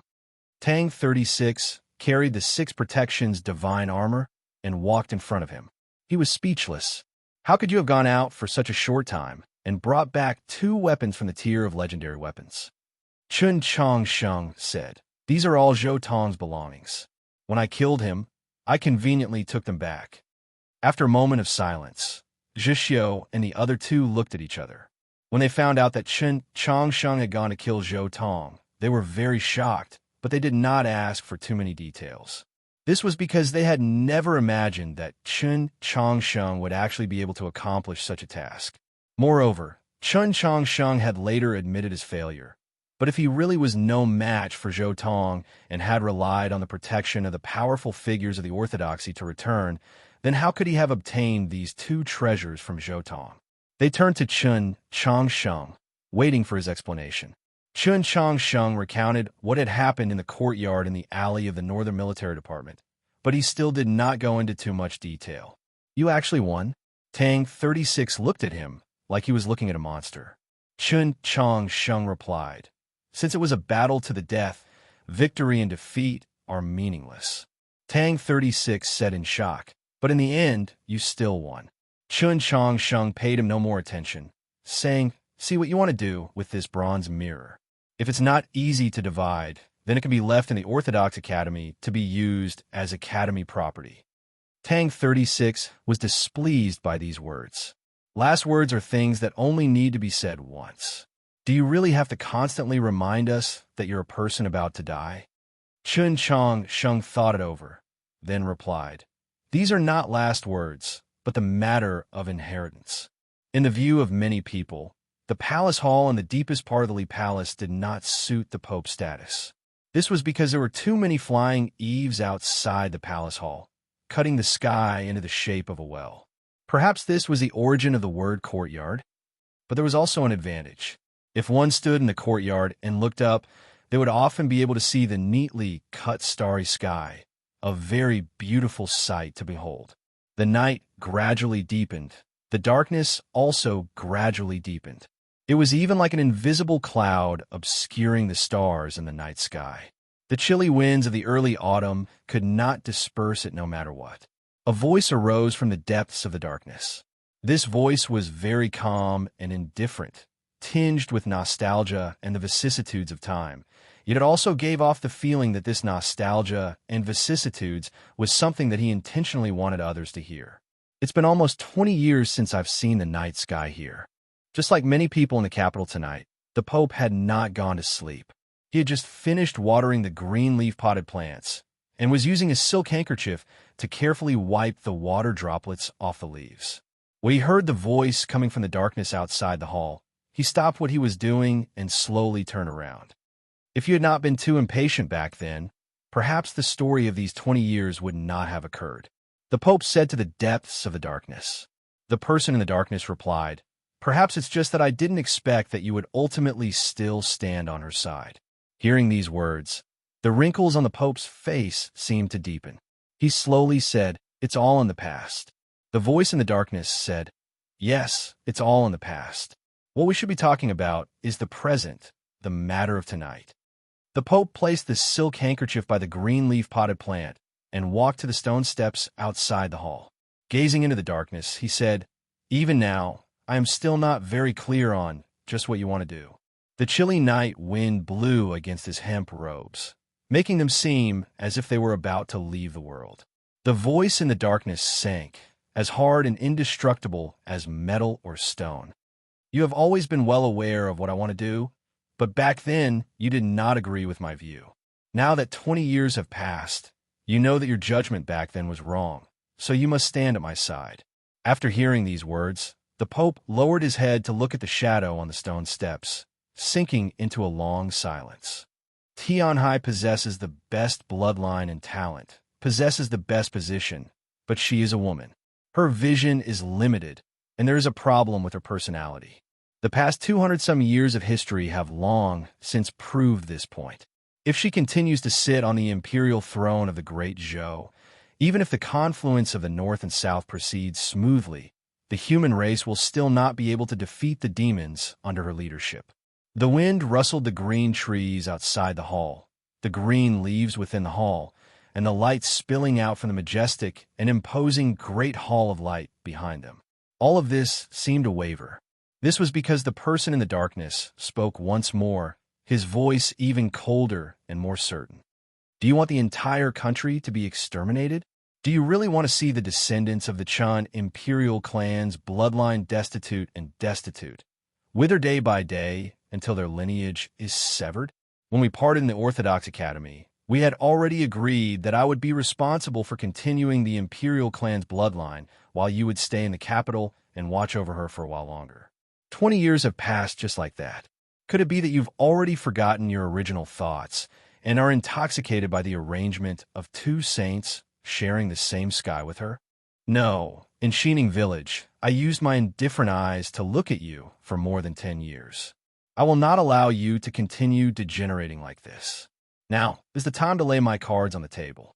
I will not allow you to continue guarding this uninhabited palace. If you cover your eyes, you will pretend that you do not see all these messy matters in this world. The Pope lowered his head to look at the faint shadow left behind by the eaves on the stone steps and fell silent for a very long time. After some time, he raised his head to the depths of the darkness and asked, "Just where does your confidence come from?" The person in the darkness replied, "No one can resist that sort of temptation. The ripe fruit is just on the branch, waiting for her to pluck it." The Pope replied, "That child once said to me that only a saint can resist it, but she has always been a saint. The so-called saints of the current world are just a joke. How could a greedy and shameless woman like her truly comprehend the principles of the divine? If she truly believed that eating that fruit would allow her to defy the heavens and change her fate to perfection, allowing her to enter the great realm above the concealed divinity, do you think she would be able to endure it? Do you know that night when he was 10 years old, when the fragrance filled the air, how much pain I endured? If that greedy and foolish golden dragon had not once again braved the danger of falling cultivation to descend, and I had gone into the cloud grave to fight it, I might have eaten him back then." The voice of the person in the darkness became cold and cruel, let alone the fact that, in her view, this was something she had to do in order to defy the heavens and change her fate, the most merciless request of the heavenly Tao. The fruit that fell from her body was ultimately eaten by her. How could there be a more perfect cycle of the heavenly Tao? I could not see it, so how could she see it? The Pope's voice became somewhat tired, carrying with it a guilt that could not be easily released. "In the end, you still succeeded in deceiving me, and also deceiving Mei-Lisha. Back then, in your letter, you did not say who needed to be sacrificed in this matter, much less that the person to be sacrificed was him. When a fruit is ripe, it has to be eaten by someone, whether it's poisonous or not. At the beginning, I believed that by allowing the fruit to ripen as quickly as possible, it could be planted into the fertile soil as quickly as possible, helping it grow into a towering tree. When the fruit is ripe, if it is not eaten by someone, it will eventually rot. In any case, that child will die. What problem is there in using his inevitable death to exchange for such a great benefit for all of humanity? But that child himself does not know all this. Everyone has their own things that they want to do, but not everyone can make decisions for their own fate, have the right to choose. Could it be that only you have the right to choose? Because I can provide you in this world with the best choice. Do you know what sort of choice I, in this world, need? Melisha wholeheartedly wants the Imperial clan to return to its position, while you only care about the continuation of the human race. He is the son of Tianhai and Emperor Xian, so no one will oppose him. Moreover, please believe me, he is the continent's most intelligent and most extraordinary youth. He is the most suitable successor to the great Zhou imperial throne, and also the most suitable future leader of humanity. But that child is also your disciple. The voice in the darkness disappeared for a very long time, and then it spoke up once more. But first and foremost, he is a member of the Imperial clan. From the first moment he existed in this world, he had to bear the responsibility for the continuation of the Imperial clan, to bleed for the Imperial clan. Chapter 6:28. The Pope gazed into the depths of the darkness and said, "This is sending him to his death." The person in the darkness indifferently replied, "What does death count for? So many members of the Imperial clan died back then." The Pope was quiet for a very long time, the sea of stars in the depths of his eyes gradually growing calm. You are not a member of the Imperial clan, so why have you never been able to let go of these matters? The voice in the darkness was calm and firm. This is His Majesty's final decree. The Pope knew that the His Majesty he spoke of was naturally not Emperor Xian, but that most extraordinary sovereign since ancient times, Emperor Taizong. This conversation had begun many years ago with a letter sent from Xining village to the capital. This debate had begun 2.5 years ago, when that youth called Chen Chongxing walked into the abandoned campus of the Orthodox Academy. It seemed that this conversation should end tonight. But even now, the Pope still had not made up his mind. Just like the green leaf in the pot, it gently swayed in the wind. This did not mean that he did not have his own standpoint, that his Tao heart was not firm enough. On the contrary, it was precisely because he had to consider too many things, far and wide and meticulous, that he found it very difficult to make a decision. Other than me, no one knows that you are most skilled in the scroll of time, the canon of flowing west. In the darkness, a gaze seemed to fall on the small pool in the hall, and then on the wooden ladle by the pool. The person said to the Pope, "You are the gurgling, clear water flowing west. Although you have been flowing for 1,000 years, you are still unstained by a speck of dust or filth, so clear that the bottom can be seen, so calm and gentle, yet filled with an inexhaustible divine power. Then, you do not need to make a decision now. At the final moment, you will ultimately discover what your heart is." After saying this, there was no more sound in the darkness. The Pope stood on the stone steps, gazing at the shadows cast by the eaves, standing in front of the sound of flowing water, the green leaf slightly swaying in the wind. "Senior brother, you cultivate the Tao of following your heart. So you are so confident that my heart will follow yours?" After leaving Xining village, Yurin followed his master to many places, but whether it was the snowy plains of Mount Han or the wilderness beneath Snow-Old Pass, he did not like them very much.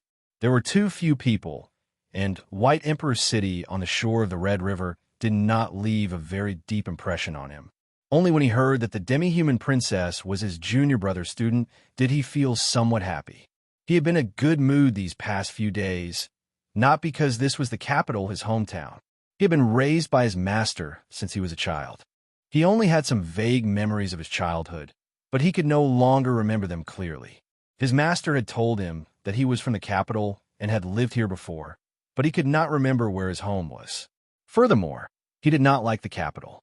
The reason he did not like the snowy plains and wilderness was that there were too many people in the capital.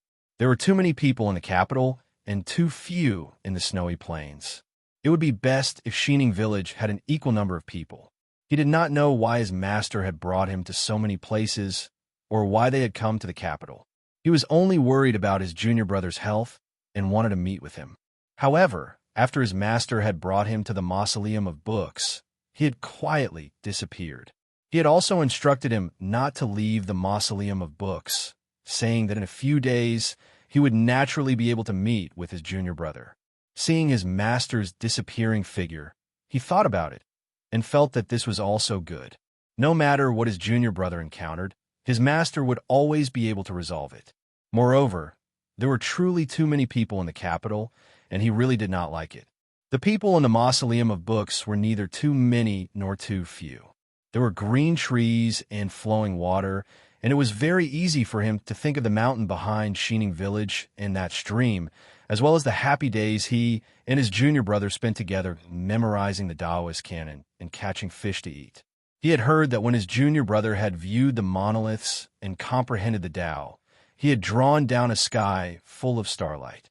This made him very proud and happy, and so he felt that he had even more reasons to like this place.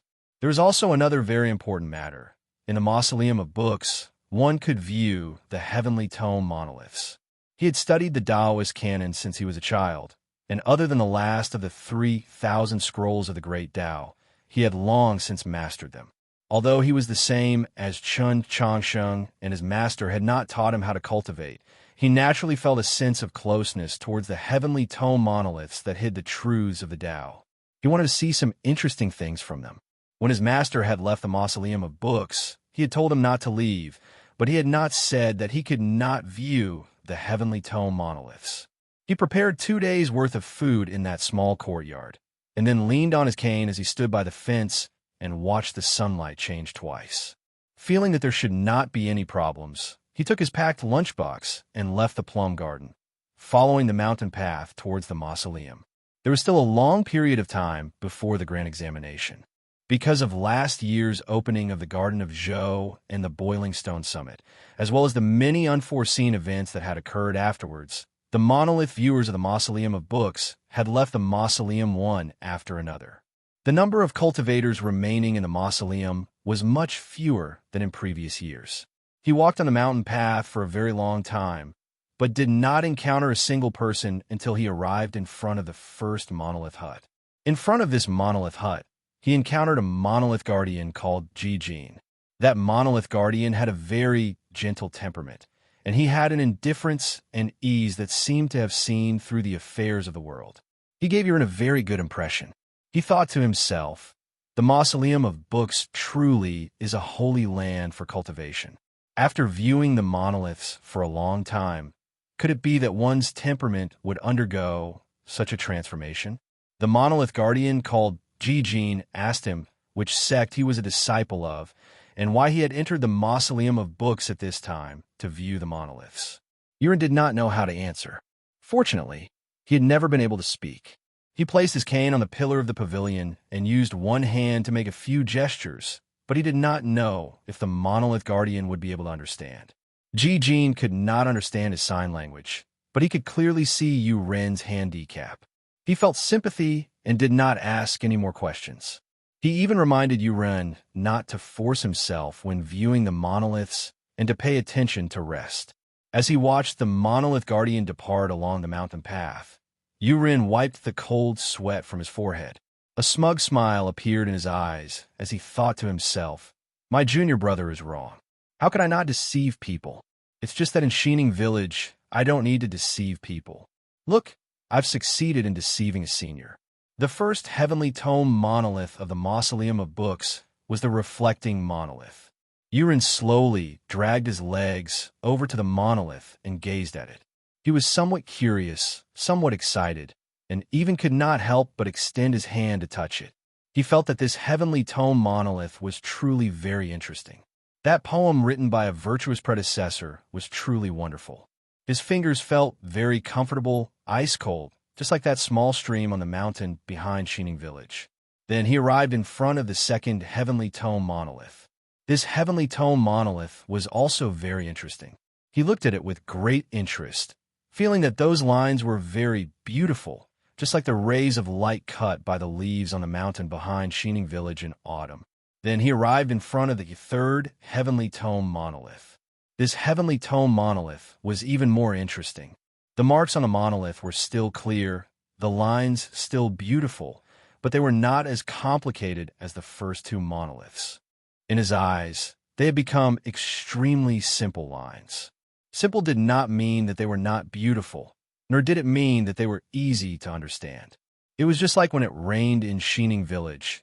The lines of water that slid down the eaves of the old temple, as well as the traces left behind by the yellow leaves that had been knocked down by the rain. In order to understand the pattern in those traces, Yurin spent quite a bit of time this time. He even put his cane to the side and sat on the ground to think for a while. And then, the fourth heavenly tome monolith, the fifth heavenly tome monolith, the sixth, the seventh. After some time had passed, Yurin arrived in front of a monolith hut. Leaning on his cane, he slightly tilted his head and looked at the monolith under the hut. He felt that it was rather strange, because that monolith was broken. He did not know where the original monolith had gone. He did not know that this broken monolith had been cut down by a person called Zhou Dufu. With this broken monolith as the boundary, he had seen those heavenly tome monoliths. They were all called the monoliths of the front mausoleum.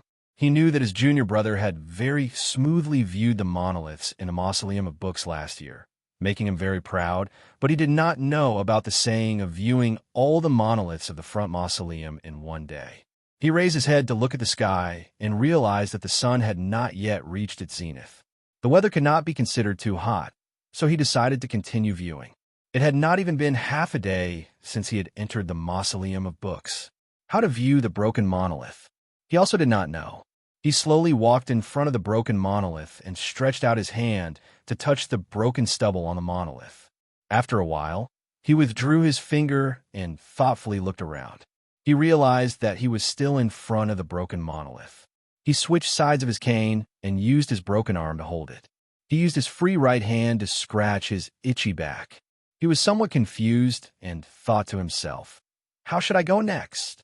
The autumn wind in the mountain mausoleum gently blew, lifting up the Taoist robe that had been washed white and lifting up the black hair on his forehead, revealing his eye. He had one eye that could not see, but he did not know if he could see anything else. He walked to the forest behind the monolith hut and used his hand to push aside the thorny branches of grass. He curiously looked inside. He could faintly make out a path there. It had probably been trampled out, but it was almost covered in weeds. No one knew how many years it had been since anyone had walked on it. Seeing that it was difficult to stand on the small path, Yurin's face revealed an awkward expression. However, after thinking it over, he still used his cane and hobbled inside. The weeds gradually drowned out his figure, and the desolate path gradually extended under his feet and the cane. After some time, he finally walked out of the forest and arrived in front of another monolith hut. He raised his arm and used his sleeve to wipe the sweat off his face. He felt his face heat up and thought to himself that it was fortunate that he had not gotten lost, or else it would have been troublesome and he would not have been able to call for help. He walked to the monolith hut and began to view the monoliths. This was no longer the front mausoleum. Of the 13 mausoleums of heavenly books, he had already arrived at the second mausoleum. After Zhou Dufu had broken the monolith in the Mausoleum of Books, he was the first person to directly walk to this place. Of course, he did not know any of this. He continued to view the monoliths, continued to advance, looking at monolith after monolith. When he felt hungry, he would take out a lunchbox from his bosom and eat. When he was hungry, he would find some mountain water to drink. The food in the lunchbox was very simple: green peppers stir-fried with cured meat. He had found the cured meat on the beam of the kitchen in some abandoned courtyard. He had picked the green peppers from an untended vegetable field. The sun set and the stars rose into the night sky. The sun rose and the stars retreated behind the light. The clear streams in the mountains slowly flowed just like time. After some time, Yurin realized that his lunchbox was empty. Whether it was the green peppers stir-fried with cured meat or the fermented bean curd, there was nothing left. He was truly rather hungry, so he retraced his steps. As he walked past those monolith huts, he finally saw a few cultivators. In the last few days, he had only seen the silent forest and monoliths. Now that he could finally see people, Urin was rather happy and nodded to those cultivators in greeting. But those cultivators looked at him like he was a ghost. Who was this person? Why had they never seen him before? Why had he come back from the front? Had he already seen the next heavenly tome monolith? Chapter 629. Returning to the courtyard, he prepared a meal. After eating his fill and preparing several lunchboxes, Urin once more walked towards the Mausoleum of Books. When he reached the straight path at the foot of the Mausoleum of Books, he suddenly changed his mind and turned to the right. The sky was fine, and there were many people in the mausoleum. He had just met them, so if he met them again, he would feel that it was a little too close. Moreover, did meeting them again mean that they were acquaintances? Or acquaintances that he was not familiar with? Then would nodding his head in greeting be considered lacking in etiquette? These problems were very troublesome, and Urin was not very skilled in dealing with them. So he decided to take another path to the Mausoleum of Books. He did not know that for the vast majority of cultivators in the world, there is only one path to enter the Mausoleum of Books. In the dense forest, he had tried many times, but he had never succeeded. Because his legs were inconvenient, he had even fallen a few times. His body was covered in grass and pine needles, making him look very wretched. He felt rather helpless, thinking, why can't I find another path? Then he saw a path in the mountain. This path was made of white stone, and in the sunlight, it seemed like jade. This path was very straight, and it led directly to the highest point of the Mausoleum of Books. Urin happily walked up this path, but when he got close, he found it rather strange because there was not a single person on this path. This path was the straightest and shortest path to the Mausoleum of Books, so why was no one walking it? Could it be that the monolith viewers wanted to sharpen their willpower, so they deliberately did not take this shortcut? When he thought of this possibility, and then thought of the joy he had felt when he saw this straight path, Urin felt rather ashamed. But he glanced at his own legs and thought, in the end, I'm different from ordinary people, so taking a shortcut is not too shameful. With a hint of shame, he used the crutch to walk up the mountain path. With his legs, crossing those clear and shallow canals was truly inconvenient. Just by walking to the bottom of the path, he felt rather tired. Fortunately, there was a pavilion there that he could rest for a while. Walking to the pavilion, he looked at the bronze statue covered in dust and rust. He thought to himself, if my junior brother saw this, how sad would he be? This was referring to Chun Chongqing's obsession with cleanliness. Urin glanced at the straight mountain path and thought to himself, climbing it will definitely take a lot of energy, so I might as well rest here and save up my strength. As a result, he sat down next to the bronze statue, but he still felt a little uncomfortable. Growing up with Chun Chongqing, the two of them influenced each other and both had a slight obsession with cleanliness. After some thought, he took out a handkerchief from his sleeve and walked to the side of the pool. He bent down with some difficulty and wet the handkerchief. Then he walked back to the bronze statue and began to carefully wipe it. He had just polished the statue's left shoulder when he suddenly heard a voice coming from the statue's armor. The voice was very low and not loud. It could not travel far, but in his ears, it was like thunder. I just need to wipe the helmet a bit. The autumn wind stirred the clear water in the shallow canal and brought up the dust in the armor. It was quiet under the pavilion. Urin stared at the bronze statue in a daze for a very long time, thinking in shock, it's actually alive. When Qin Chongsheng first entered the capital, he had no understanding of the common sense of this world. Urin had grown up with him, so he was naturally not much better off. He did not know that the straight mountain path was the divine path, that no one besides the Tianhai Divine Empress and the Pope could step upon it. He also did not know that the statue of the general under the pavilion was not a real statue, but a real general, the number one divine general of the continent who had guarded the mausoleum for more than 600 years, Han Qing. But at least now he knew that this person was alive, and from the dust and rust on the armor, this person had probably been sitting here for a very long time. Sitting here for so long, wasn't it boring? Although Urin did not like interacting with people and was not skilled at doing so, If he asked himself honestly, if he did not see a person for many years, he would still find it boring. There was also a very important problem. If this person sat here the entire time, how could he eat? Thinking of the problem of eating, he subconsciously took out a lunchbox and placed it in front of the armor. He gestured and asked, "Are you hungry?" No voice came from the armor. Yurin thought it over, then made a few more complicated gestures, meaning, "How about I cook a bowl of noodle soup for you?" A voice came from the armor. "Just leave it here. In addition, you cannot walk this divine path." Yurin placed the lunchbox on the ground and bowed.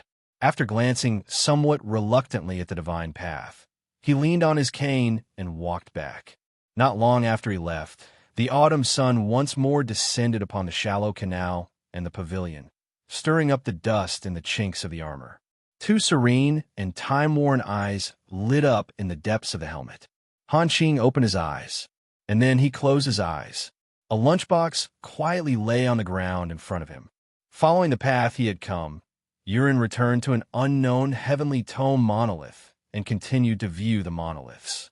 Perhaps it was because this heavenly tome monolith was too profound and difficult to understand, or perhaps it was because he was pondering some matters, but this time he stood in front of the monolith for a very long time. Even in the dead of night, he was still here. He was somewhat hungry. At this moment, a drizzle suddenly began to fall from the night sky. He moved into the monolith hut, took out the remaining lunchbox, placed it on the top of the heavenly tome monolith, and began to eat. The night rain was not heavy, but the sound was rather annoying. Yurin put away the lunchbox and leaned against the heavenly tome monolith, gazing out of the hut. This place was already high up in the mausoleum of books. His gaze pierced through the gauze-like rain, and he could see the lights of the capital. Perhaps because it was too late, the lights in many houses had already been extinguished, making the capital seem rather gloomy. Yurin once more began to worry about Qin Changshan. He believed that his master could assuredly resolve his junior brother's problem. But what about his junior brother's illness? Suddenly, he sensed something. Gazing at a certain place in the night sky, he slightly creased his brow. He did not understand what sort of feeling this was. There were no stars in that place in the night sky. It was a high platform, the dew platform. There was someone on the dew platform. The Tianhai Divine Empress held her hands behind her back and stood at the edge of the high platform, calmly gazing at the night sky. Tonight, many clouds had suddenly drifted over the capital, making it seem like an even deeper night, so it was naturally impossible to see the stars. But how could the darkness and clouds obscure her eyes? It was just like how the light emitted by the night pearls and the drizzle falling from the sky could not touch her body. A solemn expression appeared on her beautiful face because she could clearly sense that the heavenly Tao had changed. Was this fate? Her fated star was high up in the sky, faintly gloomy. Perhaps it was because her other fated star was in the capital. That was the bane of her fate. What should she do? Wave her sleeve to obscure the light of that star? But what use would that be? If she really did this, then it would be very difficult for her to truly defeat the heavenly Tao in the future. But if she did not do this, could she defeat the heavenly Tao now? Qin Changxing knew that he did not have much time. This time, he truly did not have much time. In order to kill Zhou Tong, he had paid a great price. Blood was currently flowing through his organs. His meridians were already in tatters, and a layer of sacred light Su Yurong had enveloped his body was already growing thinner and fainter. At any moment, he could send out the most fatal temptation to all life in this world, and at that moment he might die. How much time did he have left? 1 day or 2? 1 song or 1 cup of tea? Without the slightest hesitation, he took the yellow paper umbrella from under his bed and jumped out of the window. Tang 36, Zhixiu, and the others did not sleep. Some were standing guard outside the room, some were standing guard on the tree, but they could not stop him from leaving again. Even if Zhixiu sensed his departure from the great banyan tree, he would probably grant him his final freedom, because the youths of the wolf tribe had grown up in the savage and bloody snowy plains. They knew that death should be peaceful. The drizzle fell on the yellow paper umbrella, but it did not make a pitter-patter. It was so gentle that it seemed to moisten him. Holding the umbrella, he walked into the forest on the side of the lake, and then turned back. In a short while, he arrived at the perimeter wall. In the depths of the forest was a gate that led straight to the imperial palace. On this wall was a gate that Luohua's subordinates had opened. But he did not use either gate, because he could not be sure that the people of the imperial palace or his martial uncle the Pope would not send people to stand guard behind these gates. He glanced at the old wall covered in moss and lightly brushed past it. After this year's spring winds and autumn rains, the 100-herd garden that he and Tang 36 had once ransacked was now once more exuberant with life. Many precious herbs and spirit fruits quietly watched him from the gardens and on the branches, waiting for him to pluck them. But he did not look sideways as he walked deeper into the garden. The last place he wanted to go was the imperial palace. He wanted to confirm that Su Yurong was safe. He wanted to see the Tianhai Divine Empress. He wanted to ask her a few things. He wanted to ask her if those things were all true, if she was his mother, and then that was enough. In his bosom was still the letter that Su Li had left behind. On his wrist were still the 5 heavenly tome monoliths that had transformed into stone pearls, and he still had the Garden of Zhou. But he was not prepared to do anything in the imperial palace. It was truly enough. What scheme, what overall situation, what righteousness, what war between the humans and demons? To a person who was about to die, what did it matter? And who would have the heart to ask him to do anything at this time? He only needed to know a few things and then quietly depart. No one could decide how they came to this world, but when they left, everyone hoped that they could be clear-headed. Many people had said this before, and he had also said it, so he had to do it. But he could not enter the imperial palace, because in the forest deep within the 100-herd garden, he saw a scene that he had seen before. There was a stone table in the forest, and on the stone table was a teapot cast from iron. Next to the teapot were 2 teacups. Based on the color of the tea in the teacups, tonight was probably brewing white tea. The person drinking tea was still that middle-aged woman. Seeing her calm expression, Chun Changsheng was somewhat surprised.